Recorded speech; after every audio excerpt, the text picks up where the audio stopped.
꼭 알아야 할 어제의 뉴스. 취임 후 처음으로 동남아시아를 순방하는 문재인 대통령은 오는 8일 인도네시아를 국빈 방문합니다. 다음 날엔 조코 위도도 인도네시아 대통령과 정상회담을 하고 양국 기업인들도 만납니다. 한인도네시아 비즈니스 포럼에서 우리나라의 2위 수출 시장으로 성장한 아세안 국가들과 경제 협력을 강화하는 신남방 정책 구상을 밝힙니다. 신남방 정책 구상과 한인도네시아 경제 협력 방향을 주제로 기조 연설을 할 예정입니다. 이 연설이 대단히 중요한 연설이 될 것입니다. 10일부터 사흘간은 베트남 다낭에서 열리는 아시아태평양 경제협력체 APEC 정상회의에 참석합니다. 새 정부 경제기조인 사람 중심 경제와 포용적 성장 전략을 중점적으로 제시할 방침입니다. 특히 이 기간 이번 순방에서 가장 관심을 모으는 일정인 시진핑 중국 국가주석과 두 번째 한중 정상회담이 열립니다. 사드 갈등을 봉합하고 한중 관계를 복원하는 전환점이 될 것으로 기대됩니다. 중국 시진핑 주석과 APEC 정상회담 계기에 정상회담을 가질 예정이며 이외에도 주최국인 베트남과 정상회담을 추진하고 있습니다. 13일부터는 필리핀에서 한아세안 정상회의와 아세안 플러스 3, 동아시아 정상회의 등 다자 정상회의에 참여합니다. 아세안 기업인들에게 한아세안 미래 공동체 구상을 밝히고 리커창 중국 총리와도 회담하는데 청와대는 시진핑 주석에 이어 양국 정치경제 현안을 폭넓게 논의할 수 있을 것으로 기대했습니다. 검찰이 추가로 확인한 청와대 상납 대상은 정무수석실입니다. 조윤선, 현기환 두 청와대 정무수석 재임 시절 국가정보원이 매달 특수활동비 800만 원을 상납한 정황을 확인한 겁니다. 돈의 전달책은 추명호 전 국정원 국장으로 추 전 국장은 검찰 조사에서 일부 혐의를 시인한 것으로 전해졌습니다. 추 전 국장에게 돈을 받은 청와대 측 창구는 신동철 전 정무비서관이었습니다. 신 전 비서관은 전에 받은 상납금 800만 원 가운데 300만 원은 자신이 갖고 당시 수석에겐 500만 원을 전한 것으로 검찰은 보고 있습니다. 검찰은 조윤선, 현기환 두 전 수석이 임기 중 이렇게 받은 돈이 각각 5천만 원 정도인 것으로 파악하고 있습니다. 검찰 안팎에선 돈을 받은 주체가 청와대 정무수석실로 제한되지 않을 가능성도 제기됩니다. 실제 한 검찰 관계자는 현재까지 알려진 피의자들의 경우 물증과 진술이 모두 맞춰진 사람들이라고 말해 수사 진행 상황에 따라 추가 연루자가 나올 수 있음을 시사했습니다. 따라서 박근혜 정부 청와대의 정무수석뿐만 아니라 여타 수석과 비서관들도 검찰 수사 대상에 오르는 대형 게이트 사건으로 비화될 것이란 관측도 나옵니다. 홍준표 대표는 어젯밤 당 초선 의원들을 만난 데 이어 오늘은 재선들과 오차를 함께했습니다. 내일 박근혜 전 대통령 제명을 다룰 최고위 회의를 앞두고 분위기 다잡기에 나선 겁니다. 지금 하고 있는 일련의 과정이 새로운 보수 우파 정당으로 거듭나는 과정이다. 진통이다. 그 정도로 이야기했습니다. 박 전 대통령이 당 윤리위에 탈당 권고를 받은 뒤 열흘 넘게 의사를 밝히지 않으면서 당규상 제명 요건은 이미 충족됐다는 게 홍 대표의 생각입니다. 이에 따라 내일 최고위에서도 윤리위로부터 관련 보고만 받은 뒤 박 전 대통령 제명을 확정할 가능성이 큽니다. 표결을 요구해온 친박계 최고위원들의 반발이 예상되지만 홍 대표의 측근은 홍 대표가 현장에서 잘 설명할 것이라고 말했습니다. 이런 가운데 김무성 의원 등 바른정당 통합파는 오늘 6일 탈당해 한국당으로 합류할 전망입니다. 통합파는 한국당 내에서 논란이 큰 서청원, 최경환 의원의 징계 문제는 일단 미뤄둔 채 박 전 대통령의 제명 성사를 한국당 복귀에 명분으로 내걸 것으로 알려졌습니다. 방송 중간에 좋아요를 눌러주시면 새날팀들에게 큰 힘이 됩니다. 미리 감사합니다. 트위터가 진짜 언론입니다. 저번에 청와대 문건에서도 나온 이야기 잠시 하겠습니다. 세월호 참사 때 박근혜에게 보고된 시각이 10시가 아니고 9시 반이었다는 문건이 나왔잖아요. 그래서 뭐 이게 진품이냐 아니냐 뭐 청와대가 일부러 그랬다 그러면서 또 공교롭게도 당시에 박근혜의 구속 연장 이거랑 맞물려가지고 이야기가 나왔었는데 국정감사에서 두 가지 증거가 하나 더 나왔어요. 단 여기서 제가 전제를 하나 말씀드릴게요. 박근혜가 실제로 9시 반에 알았는지 10시에 알았는지는 사실 중요한 문제는 아니에요. 네, 진짜 중요한 건 그걸 조작했다는 것인데 우리들 예상으로는 박근혜는 훨씬 오후에 알았을 가능성이 있어 보이는데 일단 조작했다는 것 자체에 대한 어떤 방점을 찍고 한번 이야기를 한번 해보겠습니다. 진선미 의원실에서 나온 건데 중앙재난안전대책본부, 이걸 중대본이라고 해요. 2014년 4월 16일 10시 진도 해상 여객선 침몰 사고 상황 보고, 이걸 분석한 결과 박 전 대통령은 10시 이전에 이미 상황을 보고받았다, 이렇게 나왔다는 겁니다. 보고서가 10시 땡땡으로 정가 기준으로 작성된 거고요. 이 작성된 조치사항에 보면 대통령님 지시라고 해서 단 한 명의 인명피해도 없도록 구조에 최선을 다할 것, 객실 엔진실 등 철저히 수색에 누락되는 인원이 없도록 할 것, 이게 이미 10시 땡땡에 박혀있다는 얘기죠. 그러니까 요거는 잘못하면 저쪽에 쉴딩으로 돼버릴 수도 있어요. 대통령은 충분히 자기 할 일 했다 이렇게 할 수도 있는데, 여기 보면은 저번에 청와대에서 10시라고 이야기했던 것이 9시 반이었었다, 사실은 이거하고 맞물리는 건데 청와대는 관계자들은 알고 있었겠죠. 문제는 그 청와대 관계자들이 박근혜에게 보고했냐 안 했냐가 첫 번째고, 두 번째는 보고했음에도 불구하고 박근혜는 뭘 했냐, 이게 돼야 되는데 박근혜는 마치 이렇게 한 것처럼 지시했다라고 말하는 건 이런 부분이에요. 대통령 이름을 빌어서 지시할 수 있거든요. 예를 들면 담당자라는 게 대통령은 뭐 잠을 자고 있다라든지 뭐 상황이 아니라고 하면 알아서 대통령이 지시한 것처럼 하는 경우. 그러니까 왜 세월호 사건 때 보면 해경들이 카톡으로 대통령님의 지시니까 빨리빨리 막 영상 보고해라고 이렇게 했다는 그게 나오거든요. 사실은 박근혜의 지시가 아니라 청와대 관계자들이 박근혜 이름을 빌어서 지시한 거, 그런 부분과 혼동하지 마시기 바랍니다. 그러니까 실제로 사고가 났건 어떤 상황이 발생했다는 걸 상상해보면 사고가 발생한 지점이 예를 들어 땅끝마을이라고 쳐요. 그래서 청와대하고 멀단 말이죠. 이게 물리적으로 거리가 멀다고 해서 이렇게 연락이 안 되는 세상이 아니잖아요. 그러면 사고가 난 게 아침 9시야. 그러면 이 9시 5분에서 9시 5분 이내에 청와대 상황실, 그러니까 비서실이나 비서실장이나 그 민정수석실 쪽에는 금방 첩보로 유선 연락이 갈 거란 말이에요. 그러면은 그걸로 1차 보고가 끝난 거죠. 그 이후에 요번에 이제 진선미 의원이 이렇게 10시 기준으로 이렇게 작성된 상황 보고 작성 자료는 작성한 시점, 그러니까 10시라는 그 4월 16일 아침 10시를 기준으로 이런 상황이 있었다는 걸 보고하는 것 뿐이지 그 이전에 연락이 안 됐다는 게 아니거든요. 그러니까 실제로 우리가 의혹을 가져야 되는 건 사고가 인지된 그 시점에서부터 뭐 5분, 길어봤자 10분 이내에 청와대에 다 상황 전파가 됐을 텐데, 그러면은 상황을 접수한 비서관들이나 수석들, 비서실장이 박근혜한테 보고할 수 있었느냐 없었느냐 하는 거죠. 보고를 했느냐 안 했느냐는 그게 핵심이 아닌 거예요. 그 청와대 내부 상황 자체가 박근혜한테 접촉을 할 수 있는 사람이 누구였느냐, 이런 게 이제 그 보고를 가로막았다고 이제 의심을 받는 거잖아요. 일단 그게 했느냐 못했느냐, 할 수 있었느냐 할 수 없었느냐보다 사실은 더 중요한 거는 이거라고 봐요. 담당자가 사회안전비서실이라는 이 사회안전비서실을, 청와대에 이 안에 있는 담당자들이 상부 보고를 제대로 했느냐 안 했느냐가 사실은 포인트인데, 왜냐, 갖다가 데려다 족치면 돼요. 안 했으면 이건 업무 태만이거든요. 족치면 다 나오고요. 그 다음에 박근혜가 진선미 의원이 공개한 서류에 보면 대통령 지시사항이라고 나와요. 그러면 이 서류상으로 보면 박근혜가 이미 알고 있었다는 얘기고요. 10시에 이 자료가 나올 수 있으려면 10시 이전에 이미 알고 지시사항을 내렸다는 얘기고요. 10시가 아니에요. 대통령 지시가 10시에 나온 게 아니라 그 이전에 나왔다는 이야기고요. 그렇다면 청와대가 그동안 계속 거짓말을 했다는 얘기고, 그 중간에 계속 수도 없이 서류를 조작하고 있었다는 하고 맞물려 들어간다고 보면 이거 굉장히 좀 심각한 거고요. 그 이후에도 또 자료가 또 나오긴 하지만 박남춘 의원이 제공한 서류에 보면 이미 9시 30분에 당일 9시 30분에 사회안전비서실에 보고가 돼요.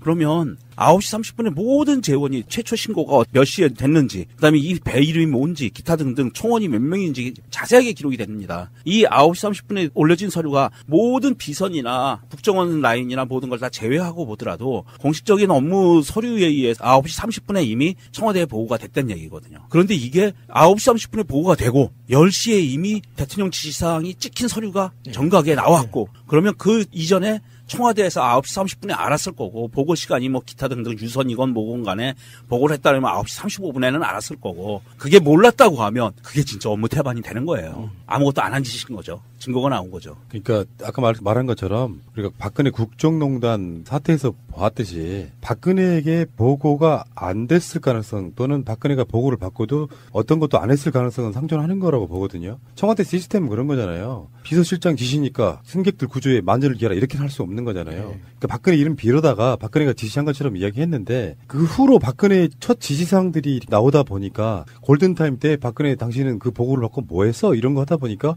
결론적으로 자기 자신이 갖고 있는 어떤 책임성을 좀 피하기 위해서 박근혜는 보고를 처음에 10시에 받았다 뭐 이런 식으로 이렇게 쉴드를 친 거예요. 텀 때문에. 그래서 최초로 지시한 게 10시 15분이라고 나왔는데 이것도 사실 문건으로 보면 거짓말인 거잖아요.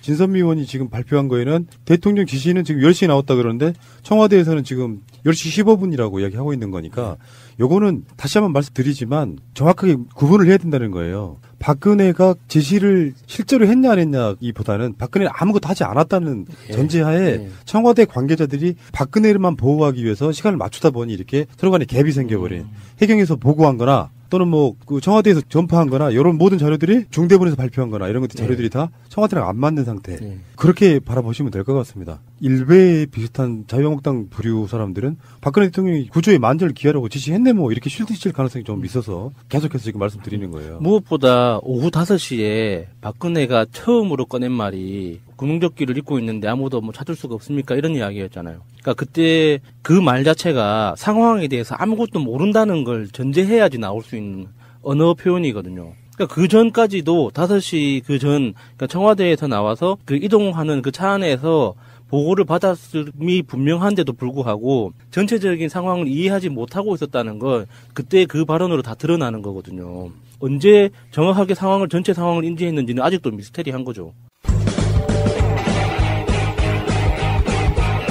제도로서의 민주주의가 흔들리고 구타는 일은 이제 없습니다. 민주주의가 밥이고 밥이 민주주의가 되어야 합니다. 청와대에서 당시에 세월호 7시간이 논란이 될 때 헌재 쪽에 어떻게 했다고 발표했던 그 시간별 그것들이 사실은 다 거짓말일 가능성이 되게 높아요. 헌재를 기망한 거라고 보는 거거든요. 기망한 거죠. 청와대가 공식적인 루트로 헌법재판소에 제출한 서류가 거짓말로 작성된 서류이기 때문에 이거는 헌재뿐만 아니라 전체 국민에 대해서 완전히 기망한 거죠. 그러니까 청와대 내에서 담당자들이 지시하고 이러는 거 말고 실제 대통령이 당신은 뭐 했어? 이걸 묻고 있는 거거든요. 거기에 대한 답은 아직까지 안 나왔고 이게 언젠가는 밝혀지겠죠. 실제로 박근혜는 뭘 했는가. 스스로 밝히기 전까지는 어렵지 않을까요? 아니 세상에 저는 그렇지는 않다고 봅니다. 그건 없다고 봐. 왜냐하면 박근혜 외의 사람들이 분명히 거기엔 관련이 있다고 보는 거고.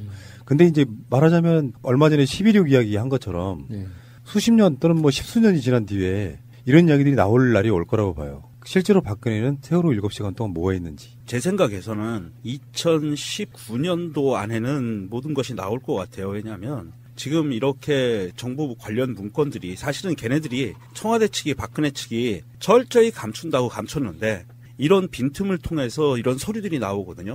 그러면 앞으로 남아있는 절차, 지금 뭐 급한 불들이 워낙 많으니까 그 급한 불을 어느 정도 끄고 나서 이제 본격적으로 자료를 뒤지면 해경, 해수부, 청와대, 그 다음에 검찰에도 포함하고 국정원에서 모든 서류들이 나오다 보면 아마도 이빨이 다 맞아질 것 같아요. 그러니까 지금 10시 15분이라고 했던 건 박근혜 청와대 실두고 네.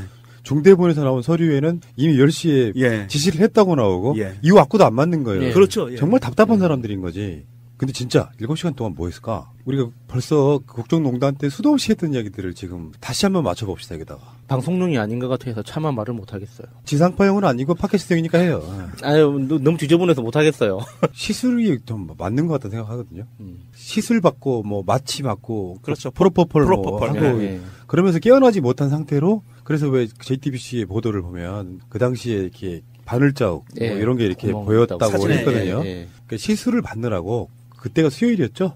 시술을 받느라고 미처 대처하지 못한 상태에서 여기서 진짜 중요한 건 문고리 3인방 역할이라고 보는데 맞습니다. 예. 그중에 정호성 또는 뭐 윤전추 이런 사람들이 박근혜가 이제 시술 받고 시술도 맨날 하는 건 아닐 거 아니에요. 날짜 잡아놓고 예약된 상태일 거 아니에요. 그 상태에서 외부에서 했는지 뭐 청와대에서 했는지 모르지만 그 상태에서 박근혜가 미처 국가 원수로서의 어떤 정신 차리고 있는 상황이 아니었을 거다라고 한번 예상해보는 거죠. 그러니까 다시 한번 이제 청취자분들도 워낙 이게 오래되고 또 이슈가 요즘 워낙 많으니까 헷갈리실까봐 매주 수요일은 박근혜가 업무를 안 받습니다. 매주 수요일날 놀았어요, 박근혜가. 자체 휴일? 그냥 비공식 자체 휴일로 놀았고요. 그 다음에 그 박근혜의 얼굴을 매만졌던 의사가 또 수요일이면 진료를 안 받았어요. 휴진. 그랬고 당일날 그 후에 이틀인가 3일 뒤에 실리프팅 받았던 흔적이 사진에 포착이 됐고 그리고 당일날 제정신이 아닌 상태로 중대본에 저녁 때 5시 넘어서 나타났고 그리고 오전에 이렇게 벌어진 일들에 대해서 그 의사의 스케줄을 보면 대충 9시 전후였거든요. 9시 전후에 아마도 시술이 벌어졌을 확률이 높은 그런 행적들이 나왔고 그러다 보면 프로포폴로 인해서 푹 주무시고 아마도 오후에 3-4시쯤 돼서 미용사가 들어가서 머리 만지고 뭐 얼굴 만지고 해서 1시간 준비해서 5시 좀 넘어서 중대본에 나타난 거라고 강하게 추측이 되는 거죠. 근데 음모론이라는 게 얼마나 무서운 거냐면요. 그런 얘기 들었거든요. 박근혜가 일부러 잠자고 나온 척 하는 퍼포먼스였다. 무슨 말인지 처음에는 이해가 안 되잖아요. 예, 예. 근데 이해가 되는 부분이 어떤 부분이냐면 그 음모론의 이해는 세월호 사건을 뭔가 전국 대반전의 기회로 쓰기 위해서 박근혜가 그 사람들을 구조하는 퍼포먼스를 위해 했는데 뭔가 시간적으로 맞지 않으면서 그게 실패로 돌아가니까 박근혜는 거기에 연관되어 있지 않다라고 보여주기 위해서 일부러 부시시하고 나왔다고 하는 사람도 있는데 사실 또 세월호 사건이라고 하는 게 박근혜가 기획했다기보다는 저희들 심정은 뭐 국정원이라든지 네. 그러니까 약간 박근혜를 뭔가 이렇게 푹 주무시게 해야 되는 그런 세력들이 또 중간에 있다고 생각하면은 굉장히 복잡해져요. 문제는 실제로 부시시하게 나오는 건 사실 불가능하거든요. 이미 3시에서 3시 반에 미용사가 들어가서 다 만져요. 네. 예, 그래서 까치집 짓고 부시시한 부분은 의도적인 연출일 가능성이 높아요, 사실. 뭔가 지금 논리전기가 이상해지고 있지 않아요, 우리? 하여간 뭐 복잡한데 그 미용사가 3시 반 정도에 들어가서 얼굴하고 머리 만진 건 맞거든요. 중대본 나타나기 직전에 미용을 해요. 그런데 또 불구하고 까치집 짓고 부시시한 거는 거의 의도적이었던 것 같고 뭔가 핑계를 댈 수 있는 거리가 없는 거죠. 너무 깔끔하게 하고 나타나면 좀 더 이상하잖아요. 오후 5시에 좀 깔끔하게 나타난다고 해서 어색할 건 없다. 이게 음모론의 폐해라니까? 똑같은 상황을 보고도 분석이 달라. 네. 어찌됐건 이런 이야기는 사실 의미가 없었죠. 왜 그러냐면 우리가 왜 국정농단 사태 때 했던 이야기가 저는 지금도 기억나는데 박근혜가 그 시간에 뭘 하고 있었냐는 하나도 안 중요하다. 의미상으로는. 아무것도 하지 않았다는 게 중요하다. 예. 그렇죠. 그러니까 세월호 승객들 구조에 관련해 가지고 어떤 짓도 하지 않았다는 게 중요하지. 거기서 무슨 프로포폴을 맞았는데 뭘 했네 하는 것은 의미가 별로 없는 그러니까 하지 않은 걸 넘어서 하지 못하도록 말린 정황도 보이잖아요. 그 합창 의장이 대우조선 공장에 있던 구축함 발진시키라고 명령을 내렸는데도 고의로 취소시키고 하는 그런 상황들도 있었고 그 미군에서 도와주겠다고 나서도 돌아가라고 받지 않고 민간 잠수사들이나 구조 능력이 있는 사람들이 나가겠다고 해도 다 말리고 그 하는 부분은 그런 상황들이 그 부분은 지금 잠시 후에 있을 공순주님과의 이제 다시 세월호다에서 다시 이야기가 나올 거고요. 뭐 어찌됐건 간에 박근혜 씨가 결국에는 우리가 이명박 박근혜 때 수도 없이 많은 게이트나 어떤 사건들이 쏟아 나왔지만 왜 탄핵을 당했느냐 그 부분에서는 세월호 참사 때 그게 무능론이든 뭐 음모론이든 간에 국가가 국민들 목숨을 전혀 구하지 못하고 그냥 죽게 내버려 뒀다는 걸로 시작하는 거거든요. 그런 국민적 감정들이 미련 없이 박근혜라는 사람을 버리게 만드는 요소로 작용했다는 생각을 해보면 앞으로 민주정부에 있어서만큼은요. 다른 건 몰라도 왜 문재인 대통령 그런 효과를 줬어요. 물론 문재인 대통령은 그것이 아니라도 그럴 분위기가 없겠지만 북한이 핵실험하면은 바로 불과 1시간 안에 국가안보실이 나타나서 뭔가 이렇게 상황들을 보고받고 조율하고 메시지를 발표하지 않습니까? 그게 박근혜 효과라고까지는 생각하지는 않겠지만 앞으로 어떤 정권이 들어서도 국민의 안전에 대해서만큼은 이 세월호 사건 특히 박근혜 7시간이 주는 효과는 엄청나게 큰 것이다. 저는 그렇게 보는 것이거든요. 그리고 하나만 더 이야기하자면 당시 김장수 국가안보실장 이 사람이 위증을 한 정황이 이제 나오는 거예요. 확실히 나오죠. 자기가 대통령부터 지시 받았다고 했는데 무선이든 유선이든 그 지시를 받았으면 그 지시받은 객관적 증거가 있어야 되잖아요. 그걸 제출한 적은 없어요. 그러니까 당연히 우리는 예상할 수 있었죠. 김장수는 지금 중국 가버렸었잖아요. 당시에 중국 대사로. 근데 김장수가 뜬금없이 중국 대사 하다가 국정농단 때 나와가지고 한국에 들어와서 그때 당시 대통령으로부터 직접 지시를 받았다라고 실드를 쳤는데 김장수의 말에 의하면 지금 나오고 있는 문서들은 김장수가 거짓말하고 있음을 밝히는 거거든요. 어찌됐건 김장수 씨도 지금 조사 대상 중에 하나라고 하니까 조사가 나중에 수사가 될 수 있어요. 자, 박근혜 씨의 세월호 7시간 반. 세상에 영원한 비밀은 없다. 이게 한 번 더 이렇게 확실해지는 바로 그런 중요한 문구가 아니었나 이런 생각을 해봅니다. 잠시 후에 공순주님과의 이제 다시 세월호다 방송에서 뵙겠습니다. 이제 다시 세월호다 22번째 시간입니다. 벌써 30회 향해 가네요. 자, 공순주님 나오셨습니다. 네, 안녕하세요. 예. 바로 이전에 지금 명종님, 야수님, 마차님과 함께 최근에 나오고 있는 세월호 이슈들 이야기를 좀 했고요. 박근혜 보고 시간이 10시가 아니고 9시 30분이다 이런 각종 자료들이 지금 나오고 있더라고요. 청와대에서 발표한 것만 말고도 굉장히 많은 자료들이 나오고 있고 그 이야기는 그 방송을 한번 연속에 들으셨을 테니까. 자, 최근에 나온 보도도 한번 보겠습니다. 사소한 건데요. 어떻게 보면 박근혜 정권이 세월호 안전문화센터를 건립하려고 하면서 정경련이 안전한 대한민국 만들기 관련 사업 명목으로 지정 기탁한 434억 원을 안전문화센터 건립 방안을 계획하고 있다. 그러면서 이 자료에는 안전문화센터를 국민성금만으로 종합안전문화센터를 건립하는 방안과 성금과 국가 및 지방재정으로 사업비를 부담하여 건립하는 방안 두 가지를 제안하고 있다. 이런 문건이 나왔어요. 큰 문제는 아니라고 제가 생각하는 이유는 기본적으로 이거는 국가 차원에서 안전문화센터 같은 걸 지을 때는 국가의 국민적 세금 이런 것들로 그러니까 국가가 직접 짓는 방법이 아니라 국가는 책임 안 질 테니까 정경련이든 국민들 성금이든 그런 거 모아가지고 짓는 방법 국가는 돈 10원도 내지 않겠다 이런 안이 좀 들어있어서 약간 좀 공분을 사고 있는 부분이 있습니다. 사실 이 부분에서 가장 화가 나는 부분은요.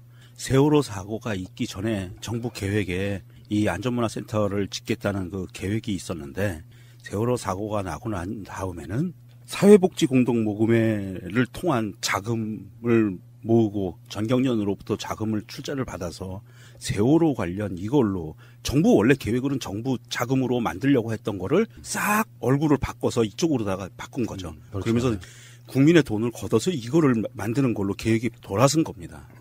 이걸 이름하여 이런 거잖아요. 숟가락 얹기. 그러니까 실제로는 정부가 만들려고 했던 거를 국민 성금, 기업들의 성금 이런 걸로 충당하려고 하는 이런 태도 자체가 굉장히 좀 사악하다 그럴까요? 그런 부분이 있는 것이고요.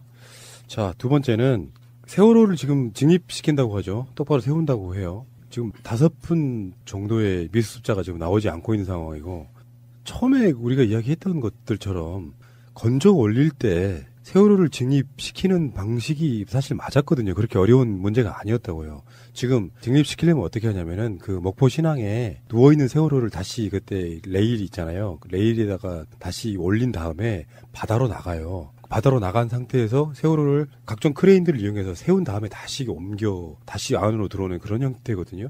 그럴 거면 애초에 그게 가능한 기술이었다고 하면 세월호를 목포신항에 집어넣을 때도 가능했다는 거잖아요. 근데 이제 와서 다 뜯어버리고 나서 다시 이거를 직립보행시켜서 다시 목포신항으로 넣는다는 것 자체가 발상가치가 정말 웃긴 거라고 봅니다. 그러니까 지금 주체가 좀 달라졌다고 보는 것이 그 당시에 세월호를 누워있는 채로 목포신항에 집어넣은 주체는 해수부예요. 그리고 지금 이걸 직립시키겠다고 하는 건 선체조사위원회라고 보면 선체조사위원회는 해수부하고는 좀 상관이 없는 국회가 구성한 물론 여기에 더불어민주당 또는 다른 야당들의 몫의 조사위원들이 들어가 있는 건 맞지만 이런 식으로 일을 했을까 싶은 생각이 들어서 초반에 건져 올릴 때 목포신항으로 집어넣을 때 그런 방식으로 하자고 했던 세력들이 대체 누군가 저는 그게 궁금하다는 말씀을 한번 드려보고 싶습니다. 그런데 우리가 이 사진을 봤잖아요. 세월호 우현 부분이 완전히 다 없어졌잖아요. 철판을 뜯어내서 하늘을 향하고 있는 지금 현재 우현. 그러면 이거를 바다에 가서 세우던 육상에서 세우던 그 뜯어낸 것만큼의 하중을 받을 수 있는 뭔가를 보강하지 않으면 육상에서 세우면 아마도 무너질 위험성이 높고요. 해상에서 세우면 글로 물이 확 밀려들면서 유실될 확률이 굉장히 높고 이 부분은 어떻게 처리할 건지 모르겠어요. 뭔가 대안이 있겠죠. 밀봉을 시키고 해야 된다는 상황인데 그러면 참 안타깝습니다. 그때 박근혜 내려오고 세월호 올라올 때 그때 물속에서 세웠어야 하는 게 맞는 건데 참 이제 와서 이러는 거 보면 참 답답합니다. 그러니까 해수부에서 세월호를 인양할 때 램프 뜯어내는 그 부분하고요. 그리고 굳이 누워서 인양하게끔 만들었던 그 주체가 누군지를 좀 저는 알아냈으면 좋겠다 생각이 들어요. 불필요한 일하고 있고 또 비용이 또 들지 않습니까? 뭐 비용이 드는 것이 문제는 아니겠지만 또 여기도 수억대 비용이 또 들어가는 부분이 있는 거 보면 뭔가 세월호 선체 자체로 숨기려고 했던 세력들이 분명히 있다. 저는 그렇게 말씀드리고 싶어요. 선체 증립 작업에 총 68억 원 들어간답니다. 자, 잠시 후에 다시 오겠습니다. 새가 날아든다는 여러분들의 하트를 먹고 삽니다. 잊지 않으셨죠? 에피소드 제목을 누르고 플레이가 되면 오른쪽 위에 하트를 꼭 눌러주세요. 오늘도 감사합니다. 더 많은 분들이 들을 수 있도록 하트 꼭 눌러주세요. 순주님. 네. 오늘 해주실 이야기 주제가 뭡니까? 저번 시간에 저희가 이제 의혹 관련돼서 말씀드렸는데 거기서 예. 이제 그 몇 가지 말씀드리지 못했던 의혹을 좀 말씀을 드리고 이제 해군 관련돼서 의혹을 좀 다시 또 추가로 말씀을 드리려고 합니다. 예. 우선 저번에 저희가 이제 그 해군을 제외한 이제 그 세월호 의혹 관련돼서 말씀을 이제 드렸어요.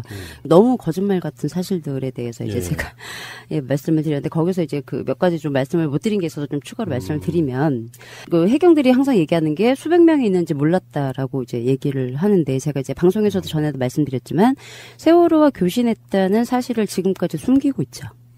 예, 이것도 참 의혹이죠. 예. 예. 그러니까 이준석 선장 그 진술에서도 해경함정하고 통화를 했다고 나오고 그 5.11 양희철 기장의 재판 진술에서도 세월호와 교신을 했다고 이제 진술을 한 내용이 있는데 애초에는 이제 그 수백 명이 있는 탑승객들이 있다는 사실을 몰랐다고 거짓말을 해야 돼서 그랬는지는 모르겠지만 세월호와 그 연락을 다고 얘기를 했던 구조사리가 아무도 없었어요, 지금까지.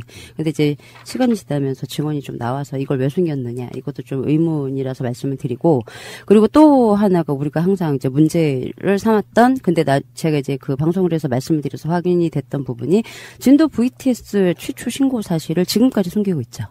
예, 요거 이제, 진도 VTS의 그 세월호 2항사 김영호가 이제 신고를 했다는 진술이 그 신정훈 1항사 진술하고 김영호 2항사 진술을 통해서 이제 그 신고했다는 사실은 나왔는데 이게 이제 녹취록이 없잖아요. 예. 그래서 진도 VTS 녹취록은 9시 9분부터 생뚱맞게 세월호가 아니고 이제 진도 VTS가 세월호를 부르면서 시작이 되는데 좀 앞뒤가 안 맞는 이제 녹음이다라고 해서 여러 번 말이 있었어요. 근데 이제 그 실제 진도 VTS로 세월호 침몰 사실을 침몰 초기에 이미 신고를 했다. 근데 녹취록에는 없다. 이것도 이제 의혹 사항인 거고 제가 전에 그 검사들 그 항족도에 문제가 있었을 때 이 부분에 대해서 수사를 안 한 거에 대해서 쭉 한번 말씀을 드린 적이 있어요. 근데 그거는 이제 제가 뭐 지금까지 이제 뭐 누락이다, 누락이 아니다 해서 처음에 이제 여러 차례 항족도를 이제 복원을 하면서 해수부가 이제 불신을 쌓았는데 그 국정조사를 하는 그 국회의원들이 진도 VTS에 가서 확인을 하니 하나도 누락되지 않은 원본 항족도가 있더라. 그걸 확인했다. 근데 이제 세월호가 이렇게 얘기를 했고 해수부에서는 애초에 세월호 항적도가 3분 36초가 누락됐다고 이제 발표를 했었는데 당일날 오후에 해시머니 그 진도 VTS에서 이제 받아서 이제 간 항적도에는 4분 59초인가가 누락이 돼서 시간이 또 틀린 희한한 그런 항적도가 몇 개가 있는지는 모르겠어요. 그런 항적도가 몇 개가 있는지는 모르겠는데 일단 세월호가 말한 그 누락된 부분과 해시머니 말한 누락된 부분이 시간 자체가 틀리다. 근데 진도 VTS는 국회의원들이 직접 가보니 누락된 게 없는 항적도가 있더라. 이게 있어서 요것도 확인이 필요한데 전혀 확인을 안 했죠. 근데 제가 요거는 이제 그동안 저희가 항상 얘기를 했던 아주 많은 그 의혹사항 중에서 참 특이하게 많이 나왔어요. 여러 설도 많고 말들도 많았는데, 근데 요거 말고 제가 이제 한 가지 더 좀 의혹을 이제 말씀을 좀 드리려고 하는데, 우선 그거 기억하실 거예요. 해경 그 녹취록에 보면 9시 3분에 이제 본청 부실장이 목포 상황실로 전화를 합니다. 그래서 지금 세월호 침몰된 거 맞냐고. 그러니까 그 목포 상황실에서 침몰 자연적으로 좀 기울었다고 해서 지금 조치하고 있다고. 근데 본청에서 실제 침몰이냐고. 지금 보니까 18루트로 나와 있는데, 그러니까 목포서에서 그러니까요. 저희도 그러니까 자기네들도 목포서에서도 보기 18루트로 보이는 거잖아요. 그러니까요. 저희 여기 AIS에도 그렇게 찍혀 있네요. 근데 현재 계속 이제 기울었다고 하고 신고가 들어오니까 하고 이제 전화를 끊어요. 그리고 이제 강혜성이 9시 4분 40초에 목포 원투투로 또 신고 전화를 하죠. 그때 이제 혜경이 배가 속력이 어떠냐고 지금 물어봐요. 강혜성한테. 그러니까 강혜성이 지금 엔진을 다 끈 것 같다고. 지금 엔진 돌아간 소리가 안 들리거든요. 그렇게 얘기를 해요. 그러니까 혜경이 그래요? 그런데 속력이 지금 저희가 파악했을 땐 속력이 좀 나오고 있거든요. 라고 얘기를 합니다. 그러니까 강혜성이 지금 가고 있지 않아요. 엔진을 꺼서. 라고 얘기를 해요. 실제 멈춰 있는데 지금 혜경이 보고 있는 AIS상에서는 18노트로 열심히 달리고 있는 이제 세월호가 보여지고 있었던 거죠. 그러니까 이게 지금 통화가 9시 4분 40초니까 9시 5분이 넘어서까지 혜경 상황실에서 보고 있었던 세월호는 18노트로 잘 달리고 있는 것처럼 보였다는 거죠.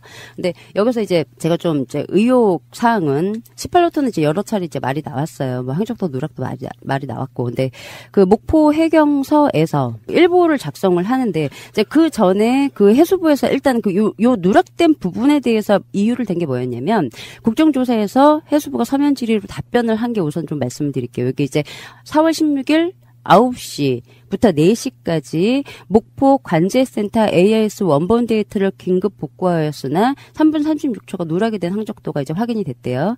그래서 뭐 이렇게 저렇게 해서 정밀 복원을 해서 이게 이제 이게 비교해서 복원한 게 목포 그 관제센터에 있는 항적도랑 비교해서 복원을 했다네요. 그래서 최종적으로 그 36초에서 추가 복원을 한 번 더 해서 29초 미구간이 최종적으로 이제 남아 있는데 요게 그 해수부에서 얘기를 했던 게 3시, 그러니까 세월호 침몰 당일날이죠. 3시 37분부터 9시 30분 동안 정부 통합 전산센터에 위치한 선박 자동 위치 식별 시스템 서버 저장이 지연이 됐다고.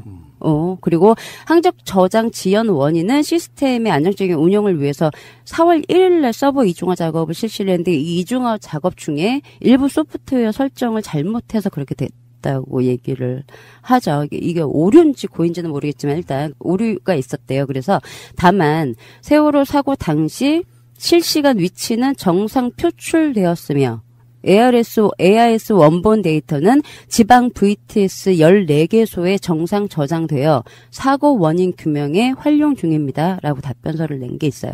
그러니까 세월호 그 청문회에 나와서도 그랬죠. 그 18노트 관련돼서 이제 의원들이 질문을 했었는데 그 18노트가 실제 달리고 있는 모습이 보이는 게 아니고 얘가 이제 지연이 되다 보니까 그 세월호가 침몰하기 전 마지막 18노트로 달렸던 그 모습이 지연이 돼서 비춰지고 있었을 뿐이지 얘가 지금 18노트로 달리고 있는 게 잘못 보여진 게 아니다라고 얘기를 했어요. 근데 이 그 지콤수 그 뭐 업체 사정도 나와서 진술을 했었는데 다 뭐 오류, 프로그램 오류 아니면 지연 그냥 이렇게 해서 그냥 둥글둥글하게 그냥 넘어갔었는데 제가 이제 의혹을 이제 말씀을 드리고 싶은 건 제가 방금 진술 신고 그 시간도 그렇고 신고 내용도 그렇고 그 녹취록에 나와 있는 것도 이제 읽어드렸어요. 근데 그 세월호 침몰 당일 목포 상황실 상황 일보를 보면 이게 이제 9시 2분에 발송이 된 상황 보고서예요. 그러면 이제 그 전에 작성이 됐겠죠. 2분에 발송을 했으면 그럼 이제 신고 전화가 58분에 들어왔다고 하니 그 사이 한 3분 정도에 이제 작성을 해서 발송을 했을 텐데 문제는 여기에 세월호 위경도가 찍혀서 발송을 해요. 세월호 위경도. 근데 제가 방금 말씀을 드렸던 것처럼 지금 9시 2분 이걸 작성할 때는 혜경이 보는 그 AIS에는 세월호가 18노트로 열심히 달리고 있을 시간이에요. 그러면 목포 상황실에서 이 세월호 위경도가 나올 수가 없죠. 침몰 현장이. 근데 정확히 34.11도 225.56 해서 위경도가 정확히 세팅이 돼서 발송이 돼요. 요거는 지금 제가 이 목포 상황실도 그렇고 위경도를 알 수가 없는데 목포 상황실에서는 정확히 위경도를 찍어서 지금 발송을 하고 요게 이제 계속 이어져요. 끝까지 상황 보고서에 계속 위치가 똑같이 다 이어지는데 침몰 현장이라고 해서 예, 딱 찍어서 지금 목포 현재 위치가 아니라 이게 원래 침몰 제대로 된 위경도예요. 그러니까 요걸 그대로 해석하면 침몰 예정인 거잖아. 거기 가서 침몰 예정인 거죠. 네. 그래서 정확히 찍혀서 보내는데 발송 시간이 9시 2분인데 목포서에서 9시 5분까지도 18노트로 계속 가고 있는 세월호가 보였다는 거죠. 그러면 목포서 얘네들은 어디서 이 위경도를 받았을까? 또 하나 이제 문제고 그 저번 시간에도 제가 말씀드렸지만 지시를 받거나 연락받는 루트가 하나 더 있었을 가능성이 저는 이제 있다고 보여지는데 이것도 저는 이제 제가 말씀드리는 의혹이에요. 그리고 침몰했을 때 처음에 얘네가 왜 911 통해서 이제 연락을 받잖아요. 근데 전남 119에 통해서 연락을 받잖아요. 근데 정확히 이렇게 그 위경도를 할 수 있는 게 아니고 이 전남 119 같은 경우에는 핸드폰 기지국 기준으로 해서 이제 그 위치를 확인하기 때문에 첫 전화 최덕화 군의 전화 신고 전화를 연결해 줄 때도 정확히 위치는 모르고 진도 조도라고 얘기해요. 휴대폰 기지국 기준으로 진도 조도. 그래서 해경이 진도 조도로 나온다고요. 그러니까 서거차돌이로 뜨거든요. 그렇게 얘기를 해요. 그러니까 정확지가 않아요. 119는.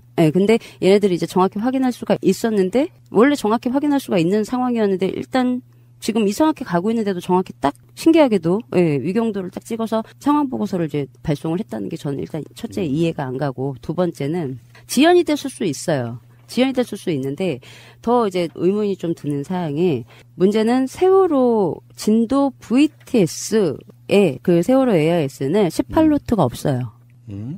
제가 이제 그 세월호 그 항족도를 봤어요. 확인을 다 했는데 지금 요렇게 해경 상황실에서 달리고 있는 세월호 18로트가 달리고 있는 그 시간에 진도 VTS AIS는 1.8로트, 1.7로트 그러니까는 지금 넘어져가지고 표류하고 있는 거의 속도가 없는 속도로 정상적으로 나와요. 근데 이제 문제는 다 아시겠지만 이게 정부통합센터에서 신호를 같이 받아요. 해경하고 VTS랑 같이 받는다고요. 근데 다른 화면이 나오고 있잖아요. 근데 이거는 지연으로 설명할 수 없죠. 그러네.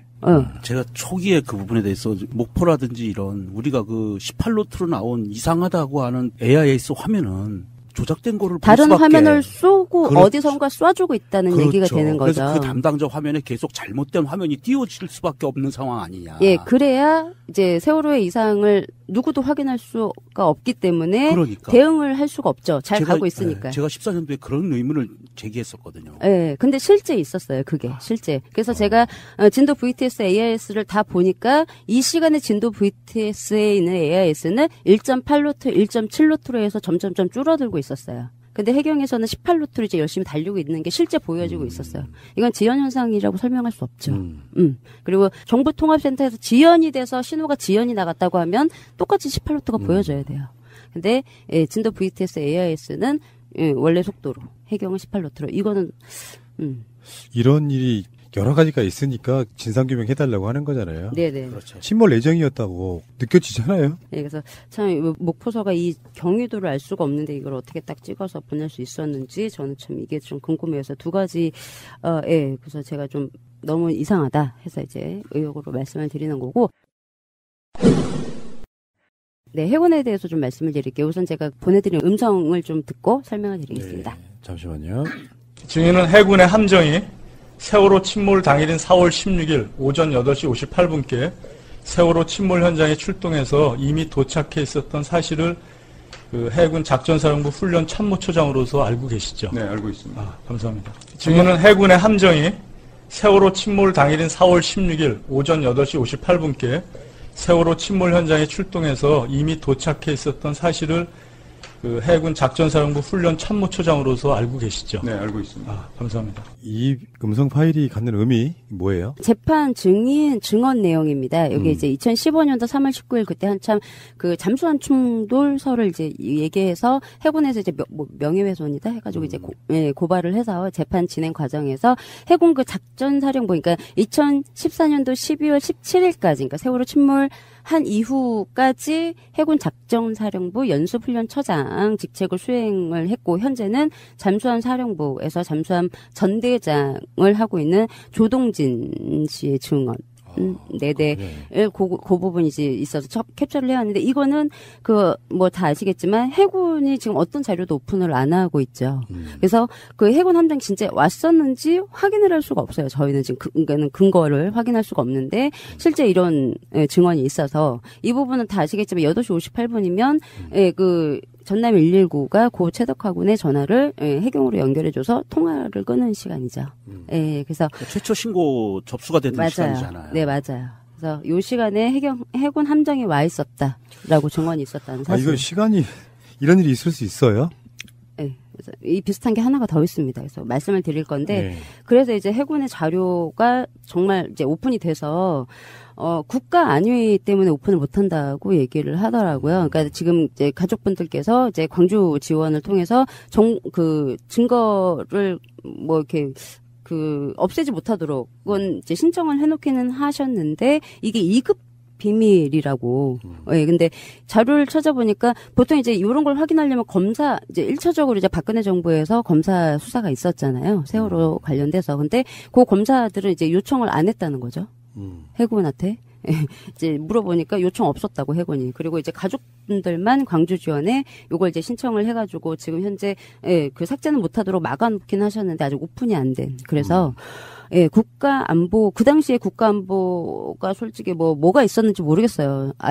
사람이 304명이 죽은 상황보다 더 중요한 국가안보가 뭐가 있는지는 전 잘 모르겠는데, 일단 요거는 좀 오픈을 해서, 확인을 해야 되는 상황이라고 생각을 합니다. 그리고 이제 그 이후로 또 논란이 됐던 게 해군이 해군의 입수를 막았다. 가 또 논란이 한참 됐었잖아요. 그게 이제 그 세월호 국정조사 당시에 조원진 의원실에 이제 해군이 제출한 자료 내용을 보면 그 해경은 해군 지원 함정과 항공기에 대해서 현장 구조 상황을 고려해서 안전과 절차에 따라서 조치를 하였고 배제된 것이 아니라고 제출을 한 게 있어요. 해군이.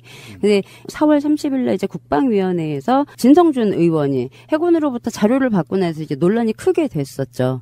근데 그 이제 진성준 의원의 국정감사에서 그 해군 본부 군수참모부장 손차수의 얘기를 좀 들어보면 해상구조에 대해서는 해경청이 주관을 해서 실시하고 관리 조정 책임이 해경한테 있다고. 그래서 우리 해군이 먼저 하잠색을 설치를 했지만 계획적이고 또 효과적으로 구조를 하기 위해서 해경이 협조된 가운데 해군이 구조작전을 실시를 했다고. 네, 그리고 해경도 능력이 없는 것은 아니고 그 현장에서 협조된 가운데 긴밀하게 협조를 해서 실시를 한 것이고 이제 조정이 되고 안 되고 이런 부분은 만약에 조정이 안 된다고 하면은 수중 아래로 내려갔을 때 굉장히 혼란이 있을 수 있다고. 그래서 해경이 조정한 거를 자기네들이 따랐다고 얘기를 했어요. 그리고 이제 진성준 의원님 2번, 그러니까 세월호 침몰 당일날 구조 세력이 공식적으로 처음에 도착한 게 12시 4분에 이제 도착을 했는데 해군이 첫 입수한 게 오후 6시에 입수를 하게 돼요. 이제 그 부분에 대해서 얘기를 한 게 어떤 거냐면, 진성준 의원이 SSU 대원들이 처음으로 사고 현장에 이제 도착한 게 12시 4분이라고 이제 얘기를 했고, 국방부로부터 보고받은 게 6시부터 저녁 6시에 이제 잠수를 해서 하잠색 하나를 설치를 해요. 그래서 35분 동안 잠수를 해가지고 이제 말씀하는 대로 하잠색 하나를 이제 설치를 했는데 문제는 하잠색을 설치를 했을 뿐 선내 안으로 들어가서 구조 작업이 전혀 없었다는 거죠. 근데 이게 그 해경의 통제 때문에 못 들어갔다 이렇게 보고를 자기가 이제 받았다면서 이 부분에 대해서 혹시 진짜 내용이 뭐냐고. 그러니까 그 합참본부 군사지원본부장 구옥회라는 사람이 자기가 설명을 하겠다면서 현장을 전체적으로 조율하고 조치하는 부분은 분명 해경이 했다고. 그런데 이제 그런 문제가 있기 때문에 순차적으로 자기네들이 항상 얘기하죠. 효율적이라고 생각을 해서 그렇게 했던 것뿐이라고. 그러니까 얘네들의 효율의 기준이 뭔지는 모르겠어요. 얘네들이 이제 얘기하는 효율은 당연 우리 입장에서는 사람을 구조하기 좋게 하는 게 효율적인 건데 얘네들이 말하는 효율적인 거라는 거는 순서대로 들어가야 되는 건지 바닷속에 들어가면 복잡해지는 게 그게 문제가 된다는 건지는 일단 모르겠지만 그렇게 얘기를 하고 있고.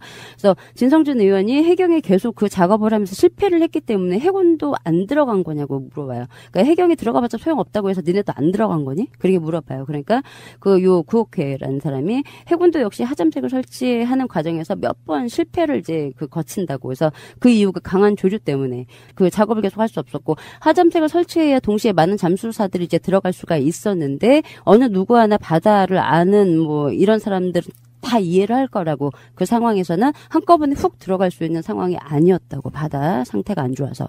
그렇게 이제 대답을 한 내용이 있습니다. 그러니까 이제 내용을 좀 국방부의 답변서를 좀 읽어보면 첫날 도착했을 때 그 하잠색 하나를 설치를 하고 나서 그 잠수 미실시 이유를 이제 얘기를 해요. 탐색 구조를 주도하고 있는 해경에서 해경 잠수팀 우선 입수. 라고 이렇게 적어놨고요. 이제 17일 오전에 이제 해 뜨고 나서 첫 그 잠수를 하려고 해군들이 이제 준비를 하고 있었는데 잠수를 못한 이유를 뭐라고 적어놨냐면 민간 업체 언딘 우선 잠수를 위해 해경이 현장 접근을 통제하여 잠수 미실시 군은 상호 간섭 배제를 위해 해경 통제를 수용했다라고 되어 있어요. 이거는 제가 이제 언딘 설명드렸을 때 한번 설명을 드렸는데 이제 자세히 설명을 안 드려서 잠깐 이게 지나가서 기억을 못하실 텐데 이게 이제 그 17일 오전에 입수했던 사람이 김천일 이사예요. 그 SDS 편명공급식 장비 가지고 입수를 한 거는 맞는데 구조를 하려고 입수한 게 아니고 얘네들 인양 회의를 하기 위해서는 세월호 선체가 어떤 식으로 누워 있는지 봐야 됐어요. 예, 그래서 그거 확인하려고 들어갔어요. 예, 근데 이걸 위해서 해경이 해군 니네들 들어오지 마라고 막았고 예, 해군은 상호 간섭 배제를 위해서 알겠어 그러고 기다렸다는 얘기죠. 예, 일단 그래서 요점은 이들이 뭐 아니라고 계속 해군이 열심히 변명을 해요. 계속 이제 문제가 된 진성준 의원 이제 이 국정감사가 있은 후부터 막 기사가 빵빵 터지니까 그 제 해명자료도 내고 막 열심히 변명을 합니다. 절대 아니라고 막은 거, 협조한 거라고. 근데 막은 게 맞고요. 이렇게 보면 막은 게 맞고 5월 20일 날 세월호 긴급 현안 질의 내용에도 나와요. 그 언딘 잠수사 때문에 잠수 못해서 통제해서 이제 못 들어갔다고 이제 해군이 얘기한 게 실제 있어요. 그래서 당시 이제 국방부 장관이 김관진이었잖아요. 제가 해군 설명드릴 때 설명드리겠지만 얘가 세월호 침몰 사고를 처음에 이제 공식적으로 발표하기를 9시 27분에 알았대요. 근데 이제 요번에 이제 25분짜리 문서가 있으니. 근데 이제 27분에 알았다는 건 뻥이 되는 거잖아요. 근데 일단 그렇대요. 27분에 아셨대요. 세월호 침몰 사고를. 그래서 요 잠수에 대해서 김관진이 뭐라고 얘기를 하냐면 그때 당시 당일날 물론 현장에 해경이 먼저 와서 구조 작업을 하고 있었기 때문에 제한된 구역상 안전관리와 효율성을 도모하기 위해 이 안전관리는 잠수사 해군들인 거죠. 세월호 침몰 안에 들어있는 지금 생존자가 아니에요. 자기네들 안전하라고 효율성을 도모하기 위해서 SSU를 통제를 했다고 대놓고 얘기해요. 통제했다고 얘기하고 그다음에 또 다시 김관진이 해경이 현장을 통제하고 해군이 지원하고 해경이 통제에 따라야만 된다고 자기네들이 이렇게 이제 대놓고 얘기해요.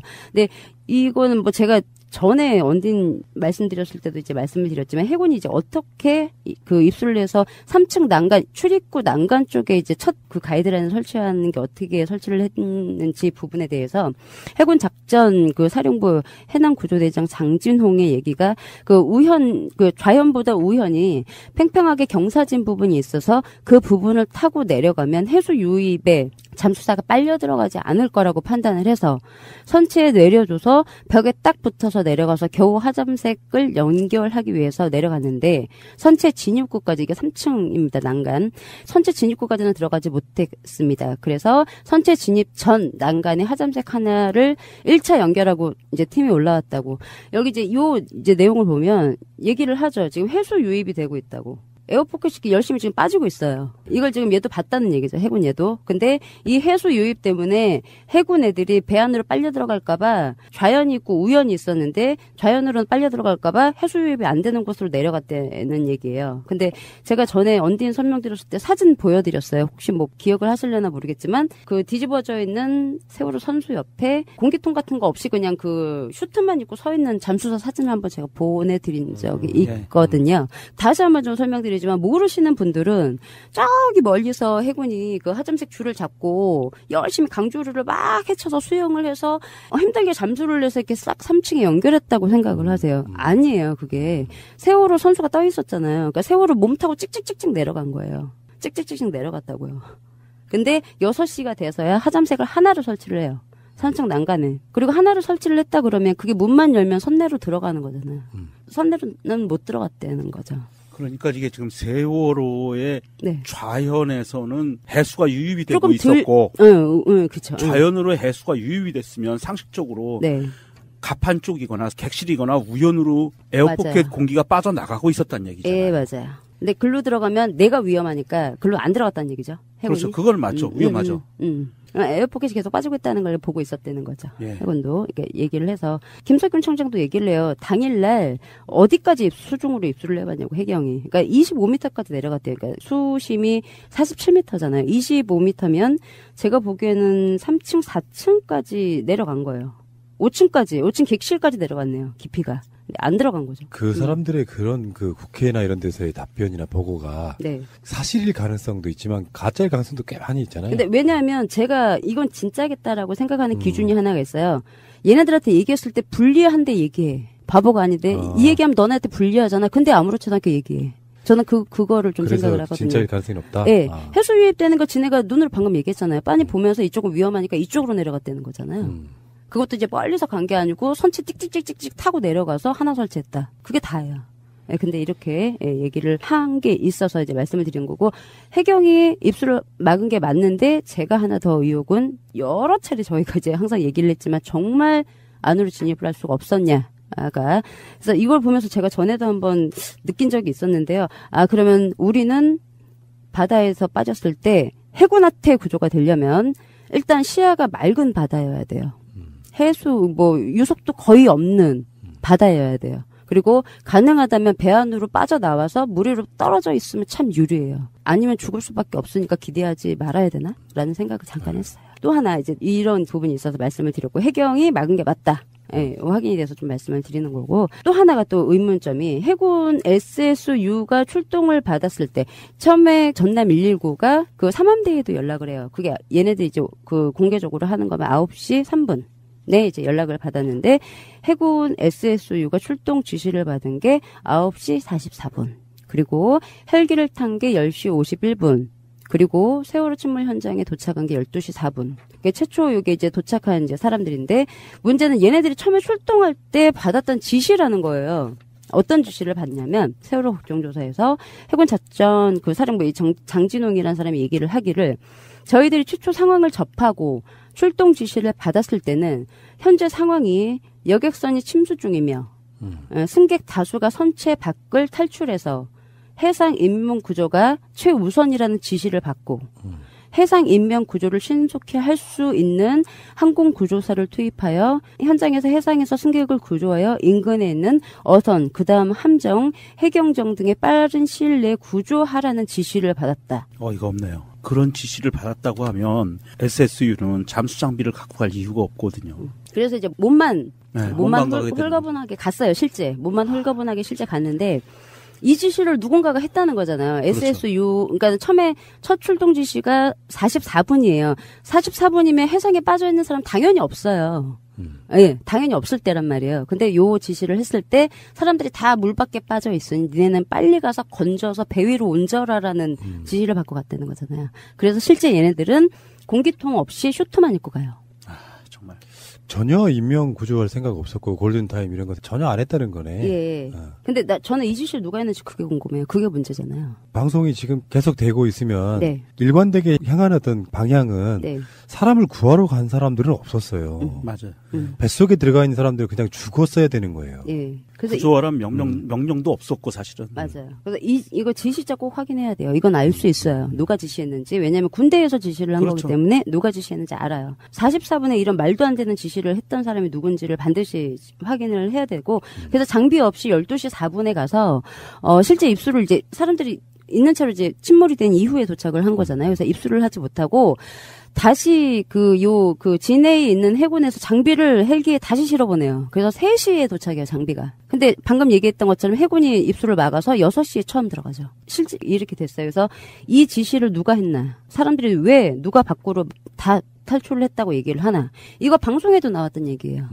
아시겠지만 제가 저번 시간에 말씀드렸죠. 사람들 다 탈출해서 해상에 빠져 있다고. 구멍적기 있고. 박근혜가 오후 5시 넘어서 한 얘기하고 똑같은 얘기예요. 예, 그렇습니다. 그래서 이거는 너무 기획 냄새가 너무 풀풀 나죠. 어렵다.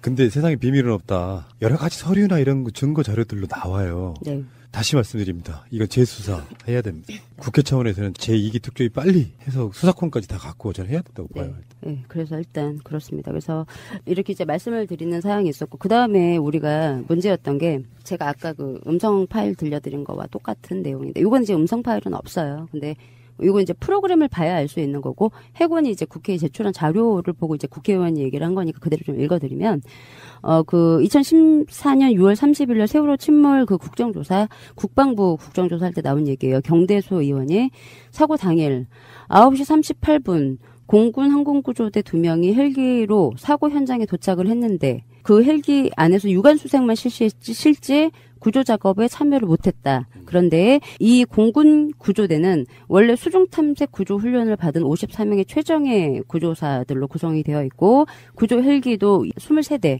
잠수복이나 뭐 공기통 같은 최신식 잠수 장비 30세트 정도를 이제 보유를 하고 있다. 근데 왜 이게 구조작업에 직접적으로 참여를 못한 거냐라고 얘기를 할까?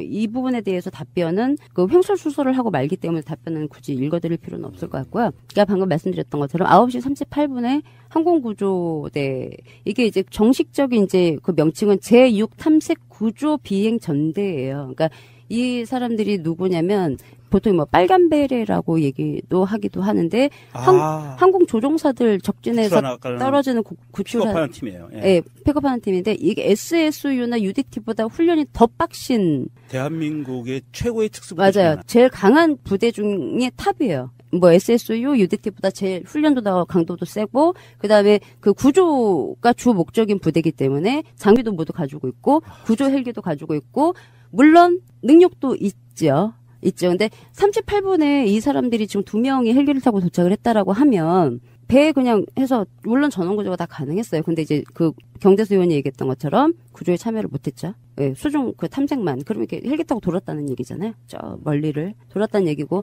더 이제 제가 더 이제 드는 의문은 군 조치 사항에는 이 사람들이 움직였다는 내용은 당연히 없겠죠. 예, 누락됐어요. 없어요. 찾아볼 수 없고. 근데 이 공군 항공구조대의 부대가 위치한 곳이 청주국제공항이에요. 청주국제공항. 청주국제공항에서 그 이제 운영하는 헬기 중에서 1HH60을 타고 이제 보통 이제 자주 사용하는 기종을 타고 이동을 했다라고 하면 요게 이제 최고 속도가 360km 정도, 순항 속도가 290km 정도 되고 청주국제공항에서 세월호 침몰 현장까지 거리가 320km. 그러면 그냥 그 넉넉히 잡아도 1시간 소요거든요. 그러면 얘네들이 출동을 하라고 지시를 받은 게 8시 38분 정도에 출동을 받아서, 그러니까 8시 38분에 이륙을 한 거죠. 그래야 9시 38분 현장에 도착을 할 수가 있어요. 거리가. 8시 38분이면 예전 같았으면, 이거 좀 이상해. 라고 얘기했겠지만, 이제 청와대에서 그 서류에 침몰 시간이 8시 35분이라고 정확히 적혀져 있죠. 이제는 이 시간이 좀 이상하지 않게 됐어요. 근데 일단 있었답니다. 이 공군 구조대들이. 근데 참여를 못했습니다. 알 수 없는 이유로. 조금 강력한 수사권 하나 있으면은 이런 거 하나만 파도 뭔가 나와도 대단한 게 나올 것 같지 않아요? 그 강력한 검찰의 수사권은 이런 걸 파는데 전혀 쓰이지가 않았다는 게 참 놀랍고요. 네. 그러니까 자료를 달라고 요청을 안 했다고 얘기했습니다. 해군에서. 전에 이제 박근혜 정부 검찰들이 자료 요청 하나도 없었다고 얘기를 했어요. 그 우리 속마음 같으면 전지전능한 수사권 같은 걸 갖고 막 다 압수수색하고 막 사람들 불러들여 조사하고 대지신문하고 막 하면 금방 나올 것 같잖아요, 지금. 결국은 사람이 한 일이잖아. 그렇습니다. 아주 큰 의문이면서 참 답답한 의문이고요. 이렇게 있었답니다. 이거는 뭐 다 아시겠지만 제가 확인할 수 있는 사항이 아닙니다. 그래서 예, 이제 정권이 바뀌었으니 확인을 좀 반드시 해주셔야 되는 사항인 것 같고요. 대한민국, 완전한 대한민국, 문재인과 손잡고 다시 하는 우리 대한민국. 끊지 마세요. 끊지 마세요. 그 다음에 이제 저희가 가장 많이 얘기가 됐던 게 통영함 말씀을 좀 드릴게요. 이제 통영함 같은 경우에는 일단 이제 공개적으로 이제 통영함에 문제가 이제 생기다 보니 국정조사나 이런 부분에서 국방부에서도 그렇고 투입 지시를 한 게 아니고 대기 지시를 한 거고 통영함에 챔버가 있으니 세월호 침몰 현장에 챔버가 혹시 부족하거나 필요하다라고 하면 투입을 시키려고 했으나 침몰 현장에 챔버가 넉넉해서 투입을 시키지 않았다가 이들이 말하는 이제 얘기예요. 네, 그 부분을 좀 이제 말씀을 드리면 일단 첫째 그 해군에서 공개한 이제 공문이 2장이 있어요. 이게 이제 어떤 공문이 있냐면 청해진 함과 통영함 여객선을 침몰 현장으로 긴급 이제 지원하라는 지시의 공문이 2장이 있는데 이 청해진 함이 왜 들어가 있냐면 당시 그 옥포에 있는 조선소에서 수리를 받고 있었어요. 통영함도 이제 거기서 건조가 되고 있었기 때문에 2대를 이제 부르려고 지시를 내린 거죠. 이제 요게 이제 제목이 청해진 함 및 통영함 여객선 침몰 현장 긴급 지원 가로 열고 요청이라고 돼 있고요. 요게 이제 수신처가 청해진 함장 통영함장 방위산업청장 그리고 이제 뭐 해군 작전사령부 뭐 이렇게 갔어요. 근데 내용이 어떤 게 있냐면 진도 여객선 침몰 사고가 이제 발생했다고 써 있고 참모총장 통영함 지원 준비 지시라고 써 있어요. 요거 근데 제목은 방금 제가 읽어드렸던 것처럼 긴급 지원 지시라고 돼 있고 내용은 지원 준비 지시라고 하나가 이제 돼 있고 그 밑에 또 내용이 뭐냐면 통영함 여객선 침몰 현장 긴급 지원 지시 요청이라고 또 한 번이 나와요. 그러니까 제목하고 내용 중간에 사이에 꼈어요. 준비 지시라는 게 좀 앞뒤가 안 맞는 내용이 일단 껴있고 그 밑에 내용이 위 관련 근거에 따라서 진도 여객선 침몰 사고 관련 총력 구조작전 지원을 위해 청해진 함 및 통영함의 여객선 침몰 현장 긴급 지원을 아래와 같이 지시함이라고 정확히 써 있어요. 그래서 시간까지 나와요. 지원 시간까지. 지원 일시 4월 16일 12시부터 별도 협의시까지. 그리고 장소 뭐 거제 대우조선소 출항 준비 후라고 돼 있고 지원 요청 사유는 여객선 침몰 구조 지원 끝이라고 돼 있고 두 번째는 이제 통영함에 대한 지시만 되어 있는데 내용이 뭐냐면 역시 제목은 긴급 지원 지시예요. 준비 대기 이게 아니고 지원 지시라고 돼 있고 그 내용에 참모총장 통영함 지원 준비 지시 여기 또 나오죠. 준비 지시라고 돼 있고 근데 내용이 그 위 관련 근거에 따라 진도 여객선 침몰 사고 관련 총력 구조 작전 지원을 위해 통영함의 여객선 침몰 현장 긴급 지원을 아래와 같이 지시함이라고 해서 지원 일시도 딱 또 시간까지 박아놨어요. 2014년도 4월 16일 수요일 12시부터 별도 시까지. 근데 군은 너무 사람 죽은 것도 너무 거짓말을 잘하는 데라서 이게 정말 제대로 그때 정말 해군 총장이 지시를 한 게 그대로 지금 오픈이 된 건지는 저는 이제 모르겠어요. 근데 조금 앞뒤가 안 맞긴 해요. 제목은 긴급 지시, 밑에 내용도 긴급 지시인데 중간에 생뚱맞게 통영함 준비 지시 이렇게 하나가 들어가 있긴 한데 일단 이렇습니다. 근데 이게 지금 제가 말씀드렸던 것처럼 방위청장한테 갔잖아요. 방위청장한테 갔는데 방위청장이 대우조선소를 이제 공문이 가야지 거기서 이제 배를 끌어올 거 아니에요. 제가 방금 읽어드렸던 거는 대우조선소까지 간 공문이 아니고 방위청장한테만 간 거고요. 방위청장이 이제 공문을 보낸 내용이 이게 이제 대우한테 간 겁니다. 요거 좀 내용을 읽어드리면 여기는 일단 첫째는 준비 지시가 하나도 없어요. 준비 내용 이런 거 하나도 없고 그냥 청해진 함 및 통영함 자초선박 구조 참가에 관한 합의각서 통보라고 해서 이 공문과 합의각서가 같이 가요. 근데 이제 요 내용 중에서 어떤 게 있냐면 청해진 함이 그때 이제 수리를 받고 있다고 했었잖아요. 그래서 수리받고 있는 청해진 항하고 통영함 여객선 침몰 현장의 긴급 지원 지시라고 딱 적혀져 있어요.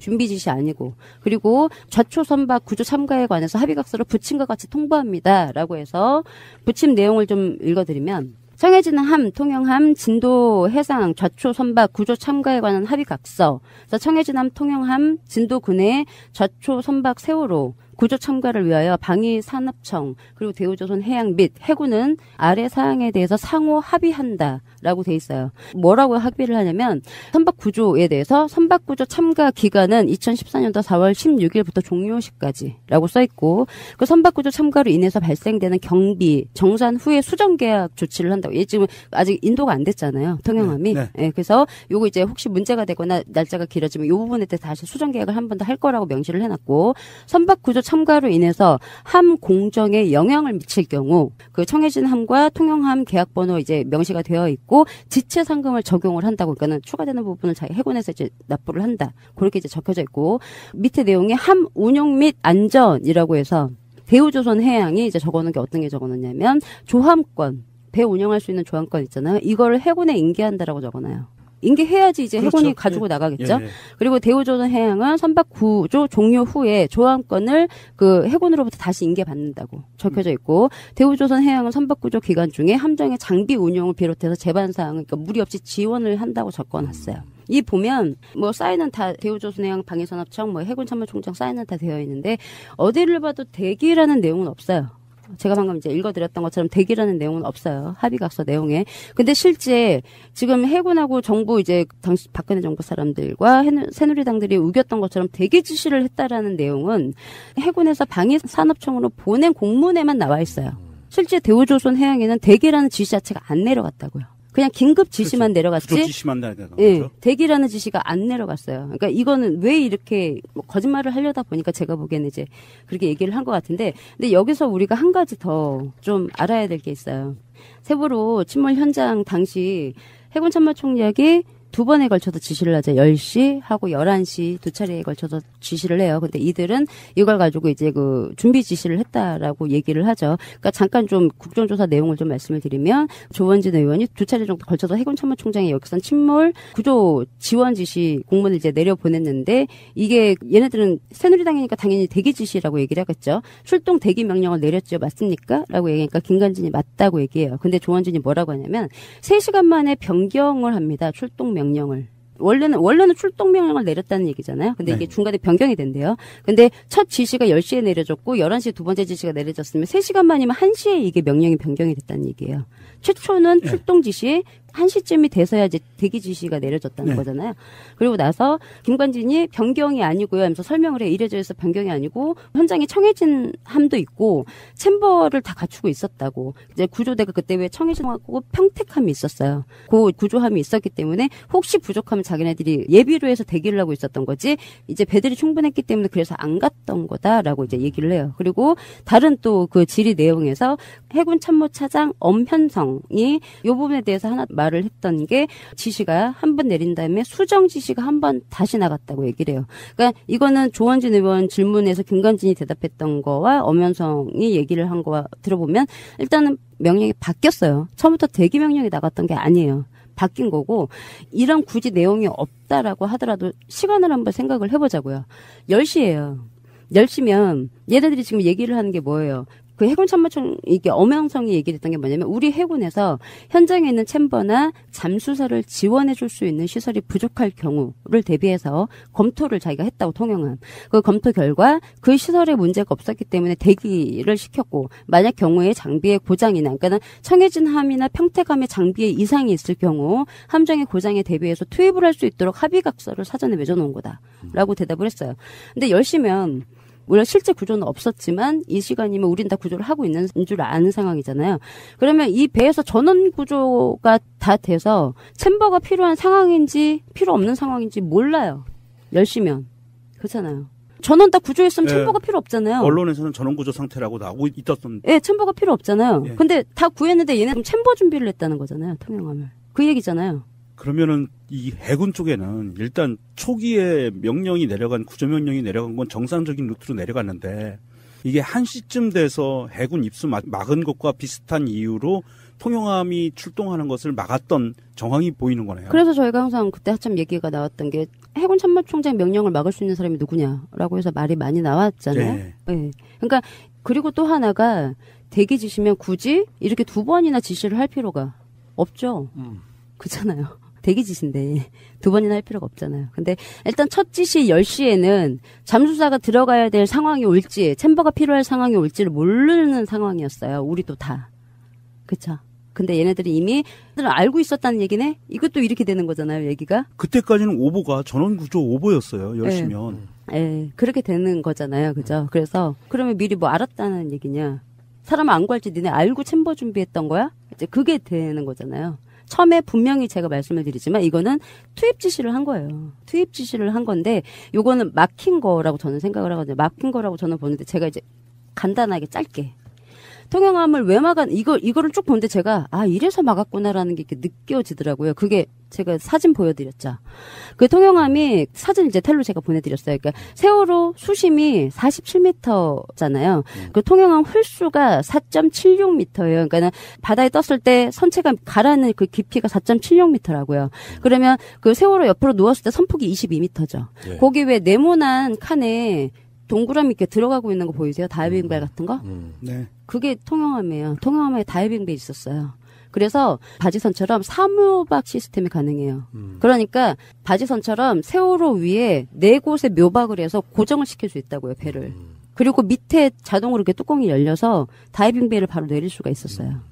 그게 있었고요, 첫째. 그리고 GDPS 같은 경우에 항상 언딘이 자랑했던, 그래서 파도가 셌잖아요. 근데 거기에 밀리지 않게 배 자체를 조정을 해줄 수도 있고 너울이 세서 좌우로 흔들리는 것도 자동으로 잡아줄 수 있어서 구조 활동하는데 전혀 문제가 없는, 그리고 표면 공급 잠수 시스템, 혼합기체 시스템, 스쿠버 시스템 장비 다 가지고 있었고요. 최상의 장비가 있었군요. 네, 다 가지고 있었고 감압 챔버 2대 수용 가능했고 여기는 그 의사까지 같이 헬기 착륙 가능했고 그리고 크레인까지 있었어요. 왜 우리 세월호 침몰 초기에 세월호를 좀 낮은 데로 이제 옮겨서 구조를 하면 좀 수월하게 할 수 있겠다. 라고 생각을 했잖아요. 여기 이 통영함이 독도함 아시죠? 네. 독도함. 그거를 예인할 수 있어요. 이 지금 통영함이 해상에서 대양 예인용 토킹 윈치라고 그래가지고 예인 능력이 14,500톤까지 돼요. 그러니까는 세월호는 가뿐히 끌고 갈 수 있는 거예요. 충분히. 아이씨. 네. 그러니까 그때도 뭐 여러 가지 안들 중에 그 배를 연안 쪽으로 미는 조그만 엄청난 마력의 보트들도 있더만요. 네, 맞아요. 그런 방식으로 이렇게 최대한 깊지 않은 곳으로 갖고 갔으면 에어포켓 이런 것도 필요 없이 그냥 구해낼 수 있는 인원은 훨씬 많아졌을 거라고 보는데 왜 이런 걸 안 쓰냐고요. 네. 그래서 얘는 이래서 오면 안 됐던 거구나. 그렇죠. 라고 이제 그리고 유추할 수밖에 없죠. 납득이 이제 되고 그리고 이제 이 사람들이 이 김관진이 얘기했던 것처럼 청해진함도 있고 평택함도 있잖아라고 얘기를 했던 거는 17일 날 저녁 그러니까 17일 날 날짜가 지나서 다음 날에 도착을 했던 거죠. 근데 우리가 또 하나 여기서 간과하면 안 될 게 챔버가 굉장히 중요하다고 얘기를 하지만 챔버가 이렇게 많이 필요가 없었어요. 왜? 바지선 설치를 안 했으니까 잠수사들이 그렇게 많이 들어갈 수 있는 상황이 아니었던 거죠. 그러니까 전혀 상황에 지금 맞지가 않는 지금 내용을 얘기를 하고 있는 거예요. 그러네요. 네. 지금 통영함에서 있었던 그 다이빙벨 같은 것이라고 하는 구조 장비가 이름만 다를 뿐 뭐. 다이빙벨이라기보다는 윗벨이라고 뭐 이게 하더라고요. 우리나라의 잠수함이 어딘가에 좌초되잖아요. 네. 태평양에 좌초가 됐어. 그러면 얘가 가서 그 다이빙벨 같이 생긴 애를 해서 잠수함 윈치에다가 문에다가 고정시켜가지고 구조해내거든. ROV라고 해가지고 그러니까 무인 잠수정. 절단하고 그것도 같이 통영함에 그게 있는 거고요. 그렇죠. 같이 있어요. 같이 있고 그 전에 왜 해군에서 항상 얘기했잖아요. 다이빙벨 비슷한데 얘는 이제 유속이 강한 바다에서는 움직이지 못해서 사용할 수가 없었다라고 해서 논란이 됐던 게 있어요. 그게 PTC라고 해서 그건 청해진 함에 있는 잠수정인데 그거 말고 다이빙벨이 있었다고요. 그거는 못 쓰는 게 맞아요. 유속이 세니까. 근데 이렇게 다 잠수 장비가 너무 잘 되어 있었다는 거죠. 그러니까 통영함이 오지 못한 건 너무 잘 돼 있었기 때문에 어쩌면 그렇게 유추해 볼 수 있다는 거죠. 예. 그래서 뭐 장비 이상이어서 그 얘기예요. 장비 이상이었고 우리 게 아니었다. 방사청의 대우조선해양이었다. 그렇게 얘기를 하더라고요. 근데 그거 때문에 문제가 됐으면 통영함 합의각서를 쓸 필요가 그렇죠. 없었다는 국가적으로 거죠. 지금 국가적 재난의 상태에서는 누구나 다 그거 갖고 문제 삼을 수는 없는 거고. 네. 이거 컨트롤 한 사람이 저는 있다고 생각하거든요. 그러니까요. 예. 밝혀야 지금까지 잘못 알려진 부분이 꽤 있었네요. 네. 세월호에서 사람을 구조하기에는 최적의 배가 통영함이었다. 이렇게 보면 맞을 것 같습니다. 정말 황망하고 분통 터지고 화나고 그렇습니다. 이렇게 해도 청취자 여러분들은 세월호에 어떤 의혹도 없다고 느껴지십니까? 예, 알겠습니다. 오늘도 세월호 진상규명을 위한 아주 좋은 시간이었습니다. 다음 주에 뵙겠습니다. 고맙습니다. 감사합니다. 세월호 잊지 않겠습니다. 이제부터 시작입니다. 꼭 알아야 할 어제의 뉴스. 취임 후 처음으로 동남아시아를 순방하는 문재인 대통령은 오는 8일 인도네시아를 국빈 방문합니다. 다음 날엔 조코 위도도 인도네시아 대통령과 정상회담을 하고 양국 기업인들도 만납니다. 한인도네시아 비즈니스 포럼에서 우리나라의 2위 수출 시장으로 성장한 아세안 국가들과 경제 협력을 강화하는 신남방 정책 구상을 밝힙니다. 신남방 정책 구상과 한인도네시아 경제 협력 방향을 주제로 기조 연설을 할 예정입니다. 이 연설이 대단히 중요한 연설이 될 것입니다. 10일부터 사흘간은 베트남 다낭에서 열리는 아시아태평양 경제협력체 APEC 정상회의에 참석합니다. 새 정부 경제기조인 사람 중심 경제와 포용적 성장 전략을 중점적으로 제시할 방침입니다. 특히 이 기간 이번 순방에서 가장 관심을 모으는 일정인 시진핑 중국 국가주석과 두 번째 한중 정상회담이 열립니다. 사드 갈등을 봉합하고 한중 관계를 복원하는 전환점이 될 것으로 기대됩니다. 중국 시진핑 주석과 APEC 정상회담 계기에 정상회담을 가질 예정이며 이외에도 주최국인 베트남과 정상회담을 추진하고 있습니다. 13일부터는 필리핀에서 한아세안 정상회의와 아세안 플러스 3, 동아시아 정상회의 등 다자 정상회의에 참여합니다. 아세안 기업인들에게 한아세안 미래 공동체 구상을 밝히고 리커창 중국 총리와도 회담하는데 청와대는 시진핑 주석에 이어 양국 정치경제 현안을 폭넓게 논의할 수 있을 것으로 기대했습니다. 검찰이 추가로 확인한 청와대 상납 대상은 정무수석실입니다. 조윤선, 현기환 두 청와대 정무수석 재임 시절 국가정보원이 매달 특수활동비 800만 원을 상납한 정황을 확인한 겁니다. 돈의 전달책은 추명호 전 국정원 국장으로 추 전 국장은 검찰 조사에서 일부 혐의를 시인한 것으로 전해졌습니다. 추 전 국장에게 돈을 받은 청와대 측 창구는 신동철 전 정무비서관이었습니다. 신 전 비서관은 전에 받은 상납금 800만 원 가운데 300만 원은 자신이 갖고 당시 수석에겐 500만 원을 전한 것으로 검찰은 보고 있습니다. 검찰은 조윤선, 현기환 두 전 수석이 임기 중 이렇게 받은 돈이 각각 5천만 원 정도인 것으로 파악하고 있습니다. 검찰 안팎에선 돈을 받은 주체가 청와대 정무수석실로 제한되지 않을 가능성도 제기됩니다. 실제 한 검찰 관계자는 현재까지 알려진 피의자들의 경우 물증과 진술이 모두 맞춰진 사람들이라고 말해 수사 진행 상황에 따라 추가 연루자가 나올 수 있음을 시사했습니다. 따라서 박근혜 정부 청와대의 정무수석뿐만 아니라 여타 수석과 비서관들도 검찰 수사 대상에 오르는 대형 게이트 사건으로 비화될 것이란 관측도 나옵니다. 홍준표 대표는 어젯밤 당 초선 의원들을 만난 데 이어 오늘은 재선들과 오차를 함께했습니다. 내일 박근혜 전 대통령 제명을 다룰 최고위 회의를 앞두고 분위기 다잡기에 나선 겁니다. 지금 하고 있는 일련의 과정이 새로운 보수 우파 정당으로 거듭나는 과정이다.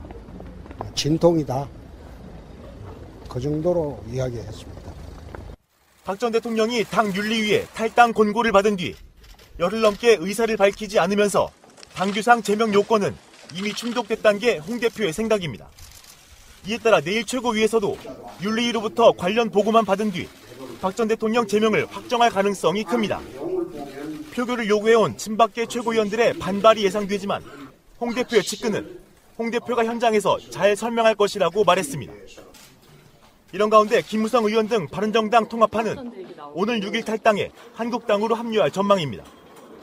통합파는 한국당 내에서 논란이 큰 서청원, 최경환 의원의 징계 문제는 일단 미뤄둔 채 박 전 대통령의 제명 성사를 한국당 복귀에 명분으로 내걸 것으로 알려졌습니다.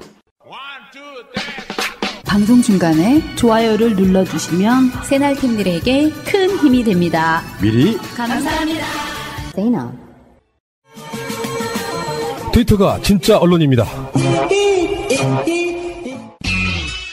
저번에 청와대 문건에서도 나온 이야기 잠시 하겠습니다. 세월호 참사 때 박근혜에게 보고된 시각이 10시가 아니고 9시 반이었다는 문건이 나왔잖아요. 그래서 뭐 이게 진품이냐 아니냐 뭐 청와대가 일부러 그랬다 그러면서 또 공교롭게도 당시에 박근혜 구속 연장 이거랑 맞물려 가지고 이야기가 나왔었는데 국정감사에서 두 가지 증거가 하나 더 나왔어요. 단 여기서 제가 전제를 하나 말씀드릴게요. 박근혜가 실제로 9시 반에 알았는지 10시에 알았는지는 사실 중요한 문제는 아니에요. 네, 진짜 중요한 건 그걸 조작했다는 것인데 우리들 예상으로는 박근혜는 훨씬 오후에 알았을 가능성이 있어 보이는데 일단 조작했다는 것 자체에 대한 어떤 방점을 찍고 한번 이야기를 한번 해보겠습니다. 진선미 의원실에서 나온 건데 중앙재난안전대책본부 이걸 중대본이라고 해요. 2014년 4월 16일 10시 진도 해상 여객선 침몰사고 상황 보고 이걸 분석한 결과 박 전 대통령은 10시 이전에 이미 상황을 보고받았다 이렇게 나왔다는 겁니다. 보고서가 10시 땡땡으로 정가 기준으로 작성된 거고요. 이 작성된 조치사항에 보면 대통령님 지시라고 해서 단 한 명의 인명피해도 없도록 구조에 최선을 다할 것, 객실 엔진실 등 철저히 수색에 누락되는 인원이 없도록 할 것. 이게 이미 10시 땡땡에 박혀 있다는 얘기죠. 그러니까 요거는 잘못하면 저쪽에 쉴딩으로 돼버릴 수도 있어요. 대통령은 충분히 자기 할 일을 했다 이렇게 할 수도 있는데 여기 보면은 저번에 청와대에서 10시라고 이야기했던 것이 9시 반이었었다 사실은 이거하고 맞물리는 건데 청와대는 관계자들은 알고 있었겠죠. 문제는 그 청와대 관계자들이 박근혜에게 보고했냐 안 했냐가 첫 번째고 두 번째는 보고했음에도 불구하고 박근혜는 뭘 했냐 이게 돼야 되는데 박근혜는 마치 이렇게 한 것처럼 지시했다라고 말하는 건 이런 부분이에요. 대통령 이름을 빌어서 지시할 수 있거든요. 예를 들면 담당자라는 게 대통령은 뭐 잠을 자고 있다라든지 뭐 상황이 아니라고 하면 알아서 대통령이 지시한 것처럼 하는 경우. 그러니까 왜 세월호 사건 때 보면 해경들이 카톡으로 대통령님의 지시니까 빨리빨리 막 영상 보고해라고 이렇게 했다는 그게 나오거든요. 사실은 박근혜의 지시가 아니라 청와대 관계자들이 박근혜 이름을 빌어서 지시한 거 그런 부분과 혼동하지 마시기 바랍니다. 그러니까 실제로 사고가 났건 어떤 상황이 발생했다는 걸 상상해 보면 사고가 발생한 지점이 예를 들어 땅끝마을이라고 쳐요. 그래서 청와대하고 멀단 말이죠. 이게 물리적으로 거리가 멀다고 해서 이렇게 연락이 안 되는 세상이 아니잖아요. 그러면 사고가 난 게 아침 9시야. 그러면 이 9시 5분에서 9시 5분 이내에 청와대 상황실, 그러니까 비서실이나 비서실장이나 그 민정수석실 쪽에는 금방 첩보로 유선 연락이 갈 거란 말이에요. 그러면은 그걸로 1차 보고가 끝난 거죠. 그 이후에 요번에 이제 진선미 의원이 이렇게 10시 기준으로 이렇게 작성된 상황 보고 작성 자료는 작성한 시점, 그러니까 10시라는 그 4월 16일 아침 10시를 기준으로 이런 상황이 있었다는 걸 보고하는 것 뿐이지 그 이전에 연락이 안 됐다는 게 아니거든요. 그러니까 실제로 우리가 의혹을 가져야 되는 건 사고가 인지된 그 시점에서부터 뭐 5분, 길어봤자 10분 이내에 청와대에 다 상황 전파가 됐을 텐데 그러면은 상황을 접수한 비서관들이나 수석들, 비서실장이 박근혜한테 보고할 수 있었느냐 없었느냐 하는 거죠. 보고를 했느냐 안 했느냐는 그게 핵심이 아닌 거예요. 그 청와대 내부 상황 자체가 박근혜한테 접촉을 할 수 있는 사람이 누구였느냐 이런 게 이제 그 보고를 가로막았다고 이제 의심을 받는 거잖아요. 일단 그게 했느냐 못했느냐 할 수 있었느냐 할 수 없었느냐보다 사실은 더 중요한 거는 이거라고 봐요. 담당자가 사회안전비서실이라는 이 사회안전비서실을 청와대에 이 안에 있는 담당자들이 상부 보고를 제대로 했느냐 안 했느냐가 사실은 포인트인데 왜냐 갖다가 데려다 족치면 돼요. 안 했으면 이건 업무 태만이거든요. 족치면 다 나오고요. 그 다음에 박근혜가 진선미 의원이 공개한 서류에 보면 대통령 지시사항이라고 나와요. 그러면 이 서류상으로 보면 박근혜가 이미 알고 있었다는 얘기고요. 10시에 이 자료가 나올 수 있으려면 10시 이전에 이미 알고 지시사항을 내렸다는 얘기고요. 10시가 아니에요. 대통령 지시가 10시에 나온 게 아니라 그 이전에 나왔다는 이야기고요. 그렇다면 청와대가 그동안 계속 거짓말을 했다는 얘기고 그 중간에 계속 수도 없이 서류를 조작하고 있었다는 하고 맞물려 들어간다고 보면 이거 굉장히 좀 심각한 거고요. 그 이후에도 또 자료가 또 나오긴 하지만 박남춘 의원이 제공한 서류에 보면 이미 9시 30분에 당일 9시 30분에 사회안전비서실에 보고가 돼요.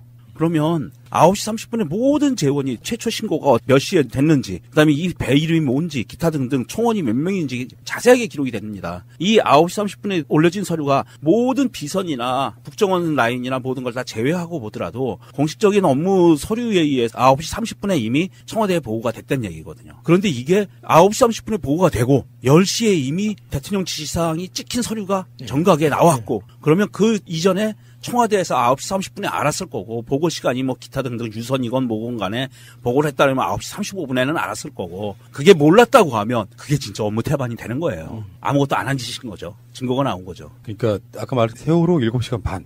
세상에 영원한 비밀은 없다. 이게 한 번 더 이렇게 확실해지는 바로 그런 중요한 문구가 아니었나 이런 생각을 해봅니다. 잠시 후에 공순주님과의 이제 다시 세월호다 방송에서 뵙겠습니다. 이제 다시 세월호다 22번째 시간입니다. 벌써 30회 향해 가네요. 자, 공순주님 나오셨습니다. 네, 안녕하세요. 예. 바로 이전에 지금 명종님, 야수님, 마차님과 함께 최근에 나오고 있는 세월호 이슈들 이야기를 좀 했고요. 박근혜 보고 시간이 10시가 아니고 9시 30분이다 이런 각종 자료들이 지금 나오고 있더라고요. 청와대에서 발표한 것만 말고도 굉장히 많은 자료들이 나오고 있고 그 이야기는 그 방송을 한번 연속에 들으셨을 테니까. 자, 최근에 나온 보도도 한번 보겠습니다. 사소한 건데요. 어떻게 보면 박근혜 정권이 세월호 안전문화센터를 건립하려고 하면서 정경련이 안전한 대한민국 만들기 관련 사업 명목으로 지정 기탁한 434억 원을 안전문화센터 건립 방안을 계획하고 있다. 그러면서 이 자료에는 안전문화센터를 국민 성금만으로 종합안전문화센터를 건립하는 방안과 성금과 국가 및 지방재정으로 사업비를 부담하여 건립하는 방안 두 가지를 제안하고 있다. 이런 문건이 나왔어요. 큰 문제는 뭐 아니라고 제가 생각하는 이유는 기본적으로 이거는 국가가 국가 차원에서 안전문화센터 같은 걸 지을 때는 국가의 국민적 세금 이런 것들로 그러니까 국가가 직접 짓는 방법이 아니라 국가는 책임 안 질 테니까 정경련이든 국민들의 성금이든 그런 거 모아가지고 짓는 방법 국가는 돈 10원도 내지 않겠다 이런 안이 좀 들어있어서 약간 좀 공분을 사고 있는 부분이 있습니다. 사실 이 부분에서 가장 화가 나는 부분은요. 세월호 사고가 있기 전에 정부 계획에 이 안전문화센터를 짓겠다는 그 계획이 있었는데 세월호 사고가 나고 난 다음에는 사회복지공동모금회를 통한 자금을 모으고 전경련으로부터 자금을 출자를 받아서 세월호 관련 이걸로 정부 원래 계획으로는 정부 자금으로 만들려고 했던 거를 싹 얼굴을 바꿔서 이쪽으로다가 바꾼 거죠. 그렇죠. 그러면서 국민의 돈을 걷어서 이거를 만드는 걸로 계획이 돌아선 겁니다. 이걸 이름하여 이런 거잖아요. 숟가락 얹기. 그러니까 실제로는 정부가 만들려고 했던 거를 국민 성금, 기업들의 성금 이런 걸로 충당하려고 하는 뭐 이런 태도 자체가 굉장히 좀 사악하다 그럴까요? 그런 부분이 있는 것이고요. 자, 두 번째는 세월호를 지금 증입시킨다고 하죠. 똑바로 세운다고 해요. 지금 5분 정도의 미수 숫자가 지금 나오지 않고 있는 상황이고 처음에 우리가 이야기했던 것들처럼 건조 올릴 때 세월호를 직립시키는 방식이 사실 맞았거든요. 그렇게 어려운 문제가 아니었다고요. 지금 직립시키려면 어떻게 하냐면은 그 목포 신항에 누워있는 세월호를 다시 그때 레일 있잖아요. 레일에다가 다시 올린 다음에 바다로 나가요. 바다로 나간 상태에서 세월호를 각종 크레인들을 이용해서 세운 다음에 다시 다시 안으로 들어오는 그런 형태거든요. 그럴 거면 애초에 그게 가능한 기술이었다고 하면 세월호를 목포 신항에 집어넣을 때도 가능했다는 거잖아요. 근데 이제 와서 다 뜯어버리고 나서 다시 이거를 직립 보행시켜서 다시 목포 신항으로 넣는다는 것 자체가 발상가치가 정말 웃긴 거라고 봅니다. 그러니까 지금 주체가 좀 달라졌다고 보는 것이 그 당시에 세월호를 누워있는 채로 목포 신항에 집어넣은 주체는 해수부예요. 그리고 지금 이걸 직립시키겠다고 하는 건 선조조사위원회라고 보면 선조조사위원회는 해수부하고는 좀 상관이 없는 국회가 구성한 물론 여기에 더불어민주당 또는 다른 야당들의 몫의 조사위원들이 들어가 있는 건 맞지만 이런 식으로 일을 했을까 싶은 생각이 들어서 초반에 건져 올릴 때 목포 신항으로 집어넣을 때 그런 방식으로 하자고 했던 세력들이 대체 누군가 저는 그게 궁금하다는 말씀을 한번 드려보고 싶습니다. 그런데 우리가 이 사진을 봤잖아요. 세월호 우현 부분이 완전히 다 없어졌잖아요. 철판을 뜯어내서 하늘을 향하고 있는 지금 현재 우현. 그러면 이거를 바다에 가서 세우던 육상에서 세우던 그 뜯어낸 것만큼의 하중을 받을 수 있는 뭔가를 보강하지 않으면 육상에서 세우면 아마도 무너질 위험성이 높고요. 해상에서 세우면 글로 물이 확 밀려들면서 유실될 확률이 굉장히 높고 이 부분은 어떻게 처리할 건지 모르겠어요. 뭔가 대안이 있겠죠. 밀봉을 시키고 해야 된다는 상황인데 그러면 참 안타깝습니다. 그때 박근혜 내려오고 세월호 올라올 때 그때 물속에서 세웠어야 하는 게 맞는 건데 참 이제 와서 이러는 거 보면 참 답답합니다. 그러니까 해수부에서 세월호를 인양할 때 램프 뜯어내는 그 부분하고요. 그리고 굳이 누워서 인양하게끔 만들었던 그 주체가 누군지를 좀 저는 알아냈으면 좋겠다 생각이 들어요. 불필요한 일하고 있고 또 비용이 또 들지 않습니까? 비용이 드는 것이 문제는 아니겠지만 또 여기도 수억대 비용이 또 들어가는 부분이 있는 거 보면 뭔가 세월호 선체 자체로 숨기려고 했던 세력들이 분명히 있다. 저는 그렇게 말씀드리고 싶어요. 선체 직립 작업. 또 이슈가 요즘 워낙 많으니까 헷갈리실까봐 매주 수요일은 박근혜가 업무를 안 받습니다. 매주 수요일날 놀았어요, 박근혜가. 자체 휴일? 그냥 비공식 자체 휴일로 놀았고요. 그 다음에 그 박근혜의 얼굴을 매만졌던 의사가 또 수요일이면 진료를 안 받았어요. 휴진. 그랬고 당일날 그 후에 이틀인가 3일 뒤에 실리프팅 받았던 흔적이 사진에 포착이 됐고 그리고 당일날 제정신이 아닌 상태로 중대본에 저녁 때 5시 넘어서 나타났고 그리고 오전에 이렇게 벌어진 일들에 대해서 그 의사의 스케줄을 보면 대충 9시 전후였거든요. 9시 전후에 아마도 시술이 벌어졌을 확률이 높은 그런 행적들이 나왔고 그러다 보면 프로포폴로 인해서 푹 주무시고 아마도 오후에 서너 시쯤 돼서 미용사가 들어가서 머리 만지고 얼굴 만지고 해서 1시간 준비해서 5시 좀 넘어서 중대본에 나타난 거라고 강하게 추측이 되는 거죠. 근데 음모론이라는 게 얼마나 무서운 거냐면요. 그런 얘기 들었거든요. 박근혜가 일부러 잠자고 나온 척 하는 퍼포먼스였다. 무슨 말인지 처음에는 이해가 안 되잖아요. 근데 이해가 되는 부분이 어떤 부분이냐면 그 음모론의 이해는 세월호 사건을 뭔가 전국 대반전의 기회로 쓰기 위해서 박근혜가 그 사람들을 구조하는 퍼포먼스를 위해 했는데 뭔가 시간적으로 맞지 않으면서 그게 실패로 돌아가니까 박근혜는 거기에 연관되어 있지 않다라고 보여주기 위해서 일부러 부시시하고 나왔다고 하는 사람도 있는데 사실 또 세월호 사건이라고 하는 게 박근혜가 기획했다기보다는 저희들 심정은 국정원이라든지 그러니까 약간 박근혜를 뭔가 이렇게 푹 주무시게 해야 되는 그런 세력들이 또 중간에 있다고 생각하면은 굉장히 복잡해져요. 문제는 실제로 부시시하게 나오는 건 사실 불가능하거든요. 이미 3시에서 3시 반에 미용사가 들어가서 다 만져요. 네. 그래서 까치집 짓고 부시시한 부분은 의도적인 연출일 가능성이 높아요, 사실. 뭔가 지금 논리전기가 이상해지고 있지 않아요, 우리? 하여간 복잡한데 그 미용사가 3시 반 정도에 들어가서 얼굴하고 머리 만진 건 맞거든요. 중대본 나타나기 직전에 미용을 해요. 그런데 또 불구하고 까치집 짓고 부시시한 거는 거의 의도적이었던 것 같고 뭔가 핑계를 댈 수 있는 거리가 없는 거죠. 너무 깔끔하게 하고 나타나면 좀 더 이상하잖아요. 오후 5시에 좀 깔끔하게 나타난다고 어색할 건 없다. 이게 음모론의 폐해라니까? 똑같은 상황을 보고도 분석이 달라. 어찌됐건 이런 이야기는 사실 의미가 없었죠. 왜 그러냐면 우리가 왜 국정농단 사태 때 했던 이야기가 저는 지금도 기억나는데 박근혜가 그 시간에 뭘 하고 있었냐는 하나도 안 중요하다. 의미상으로는. 아무것도 하지 않았다는 게 중요하다. 예, 그렇죠. 그러니까 세월호 승객들 구조에 관련해 가지고 어떤 짓도 하지 않았다는 게 중요하지. 거기서 무슨 프로포폴을 맞았는데 뭘 했네 하는 것은 의미가 별로 없는 그러니까 하지 않은 걸 넘어서 하지 못하도록 말린 정황도 보이잖아요.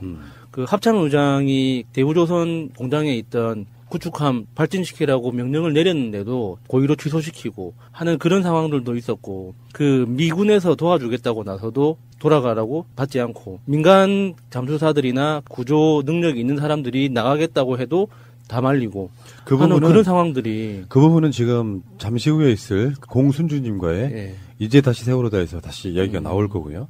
뭐 어찌됐건 간에 박근혜 씨가 결국에는 우리가 이명박 박근혜 때 수도 없이 많은 게이트나 어떤 사건들이 쏟아 나왔지만 왜 탄핵을 당했느냐, 그 부분에서는 세월호 참사 때 그게 무능론이든 뭐 음모론이든 간에 국가가 국민들 목숨을 전혀 구하지 못하고 그냥 죽게 내버려 뒀다는 걸로 시작하는 거거든요.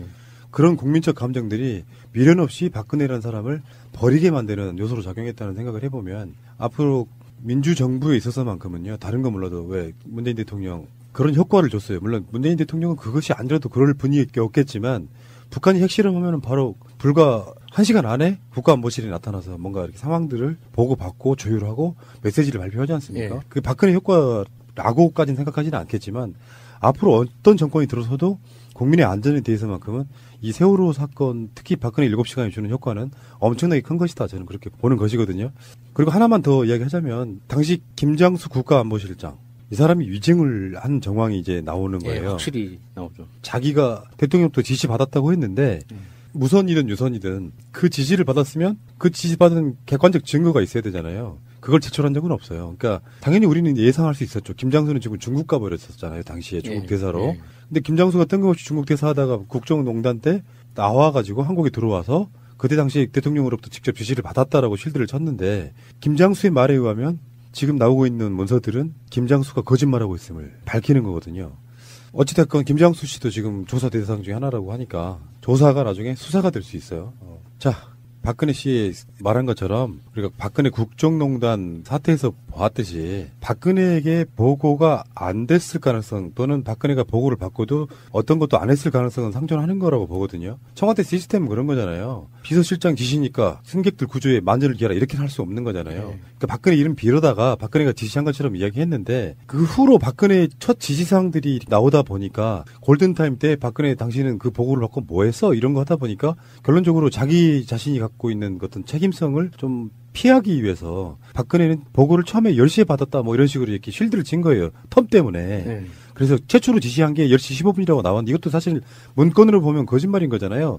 진선미 의원이 지금 발표한 거에는 대통령 지시는 지금 10시에 나왔다 그러는데 청와대에서는 지금 10시 15분이라고 이야기하고 있는 거니까, 요거는 다시 한번 말씀드리지만 정확하게 구분을 해야 된다는 거예요. 박근혜가 지시를 실제로 했냐 안 했냐기보다는 박근혜는 아무것도 하지 않았다는 전제하에 청와대 관계자들이 박근혜를만 보호하기 위해서 시간을 맞추다 보니 이렇게 서로 간에 갭이 생겨버린, 해경에서 보고한 거나 또는 뭐 그 청와대에서 전파한 거나 이런 모든 자료들이 중대본에서 발표한 거나 이런 것들 자료들이 다 청와대랑 안 맞는 상태. 그렇게 바라보시면 될 것 같습니다. 일베 비슷한 자유한국당 부류 사람들은 박근혜 대통령이 구조에 만전을 기하라고 지시했네 뭐 이렇게 쉴드 칠 가능성이 좀 있어서 계속해서 지금 말씀드리는 거예요. 무엇보다 오후 5시에 박근혜가 처음으로 꺼낸 말이 군용조끼를 입고 있는데 아무도 뭐 찾을 수가 없습니까? 이런 이야기였잖아요. 그러니까 그때 그 말 자체가 상황에 대해서 아무것도 모른다는 걸 전제해야지 나올 수 있는 언어 표현이거든요. 그러니까 그 전까지도 5시 그 전, 그러니까 청와대에서 나와서 그 이동하는 그 차 안에서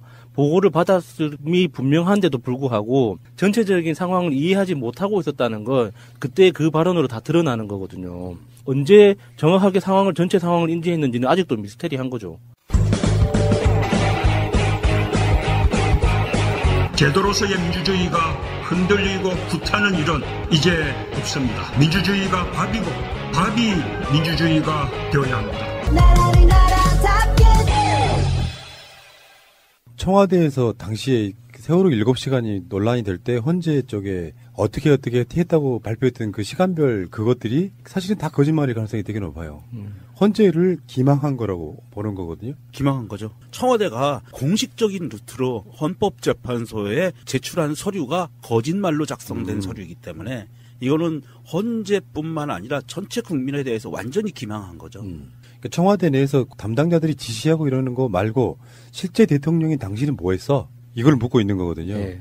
거기에 대한 답은 아직까지 안 나왔고 이게 언젠가는 밝혀지겠죠. 실제로 박근혜는 뭘 했는가? 스스로 밝히기 전까지는 어렵지 않을까요? 아니 세상에 저는 그렇지는 않다고 그건 봅니다. 없다고 봐. 왜냐하면 박근혜 외의 사람들이 분명히 거기엔 관련이 있다고 보는 거고. 근데 이제 말하자면 얼마 전에 11.6 이야기 한 것처럼 수십 년 또는 뭐 십수년이 지난 뒤에 이런 이야기들이 나올 날이 올 거라고 봐요. 실제로 박근혜는 세월호 7시간 동안 뭐 했는지. 제 생각에서는 2019년도 안에는 모든 것이 나올 것 같아요. 왜냐하면 지금 이렇게 정부 관련 문건들이 사실은 걔네들이 청와대 측이 박근혜 측이 철저히 감춘다고 감췄는데 이런 빈틈을 통해서 이런 서류들이 나오거든요. 그러면 앞으로 남아있는 절차, 지금 뭐 급한 불들이 워낙 많으니까 그 급한 불을 어느 정도 끄고 나서 이제 본격적으로 자료를 뒤지면 해경, 해수부, 청와대, 그 다음에 검찰에도 포함하고 국정원에서 모든 서류들이 나오다 보면 아마도 이빨이 다 맞아질 것 같아요. 네. 그러니까 지금 10시 15분이라고 했던 건 박근혜 청와대 실두고 네. 중대본에서 나온 서류에는 이미 10시에 지시를 했다고 나오고 이 왁구도 안 맞는 거예요. 그렇죠. 정말 답답한 사람들인 거지. 근데 진짜 7시간 동안 뭐 했을까? 우리가 벌써 국정농단 때 수도 없이 했던 이야기들을 지금 다시 한번 맞춰봅시다, 여기다가. 방송용이 아닌 것 같아서 차마 말을 못하겠어요. 지상파용은 아니고 팟캐스트용이니까 해요. 아유, 너무 지저분해서 못하겠어요. 시술이 좀 맞는 것 같다는 생각하거든요. 시술 받고 뭐 마취 받고 그렇죠. 프로포폴 뭐 프로포폴. 하고 그러면서 깨어나지 못한 상태로 그래서 왜 JTBC의 보도를 보면 그 당시에 이렇게 바늘자국 뭐 이런 게 이렇게 보였다고 했거든요. 그러니까 시술을 받느라고 그때가 수요일이었죠? 시술을 받느라고 미처 대처하지 못한 상태에서 여기서 진짜 중요한 건 문고리 3인방 역할이라고 보는데 맞습니다. 그중에 정호성 또는 뭐 윤전추 이런 사람들이 박근혜가 이제 시술 받고 시술도 맨날 하는 건 아닐 거 아니에요. 날짜 잡아놓고 예약된 상태일 거 아니에요. 그 상태에서 외부에서 했는지 뭐 청와대에서 했는지 모르지만 그 상태에서 박근혜가 미처 국가 원수로서의 어떤 정신 차리고 있는 상황이 아니었을 거다라고 한번 예상해보는 거죠. 그러니까 다시 한번 이제 청취자분들도 워낙 이게 오래되고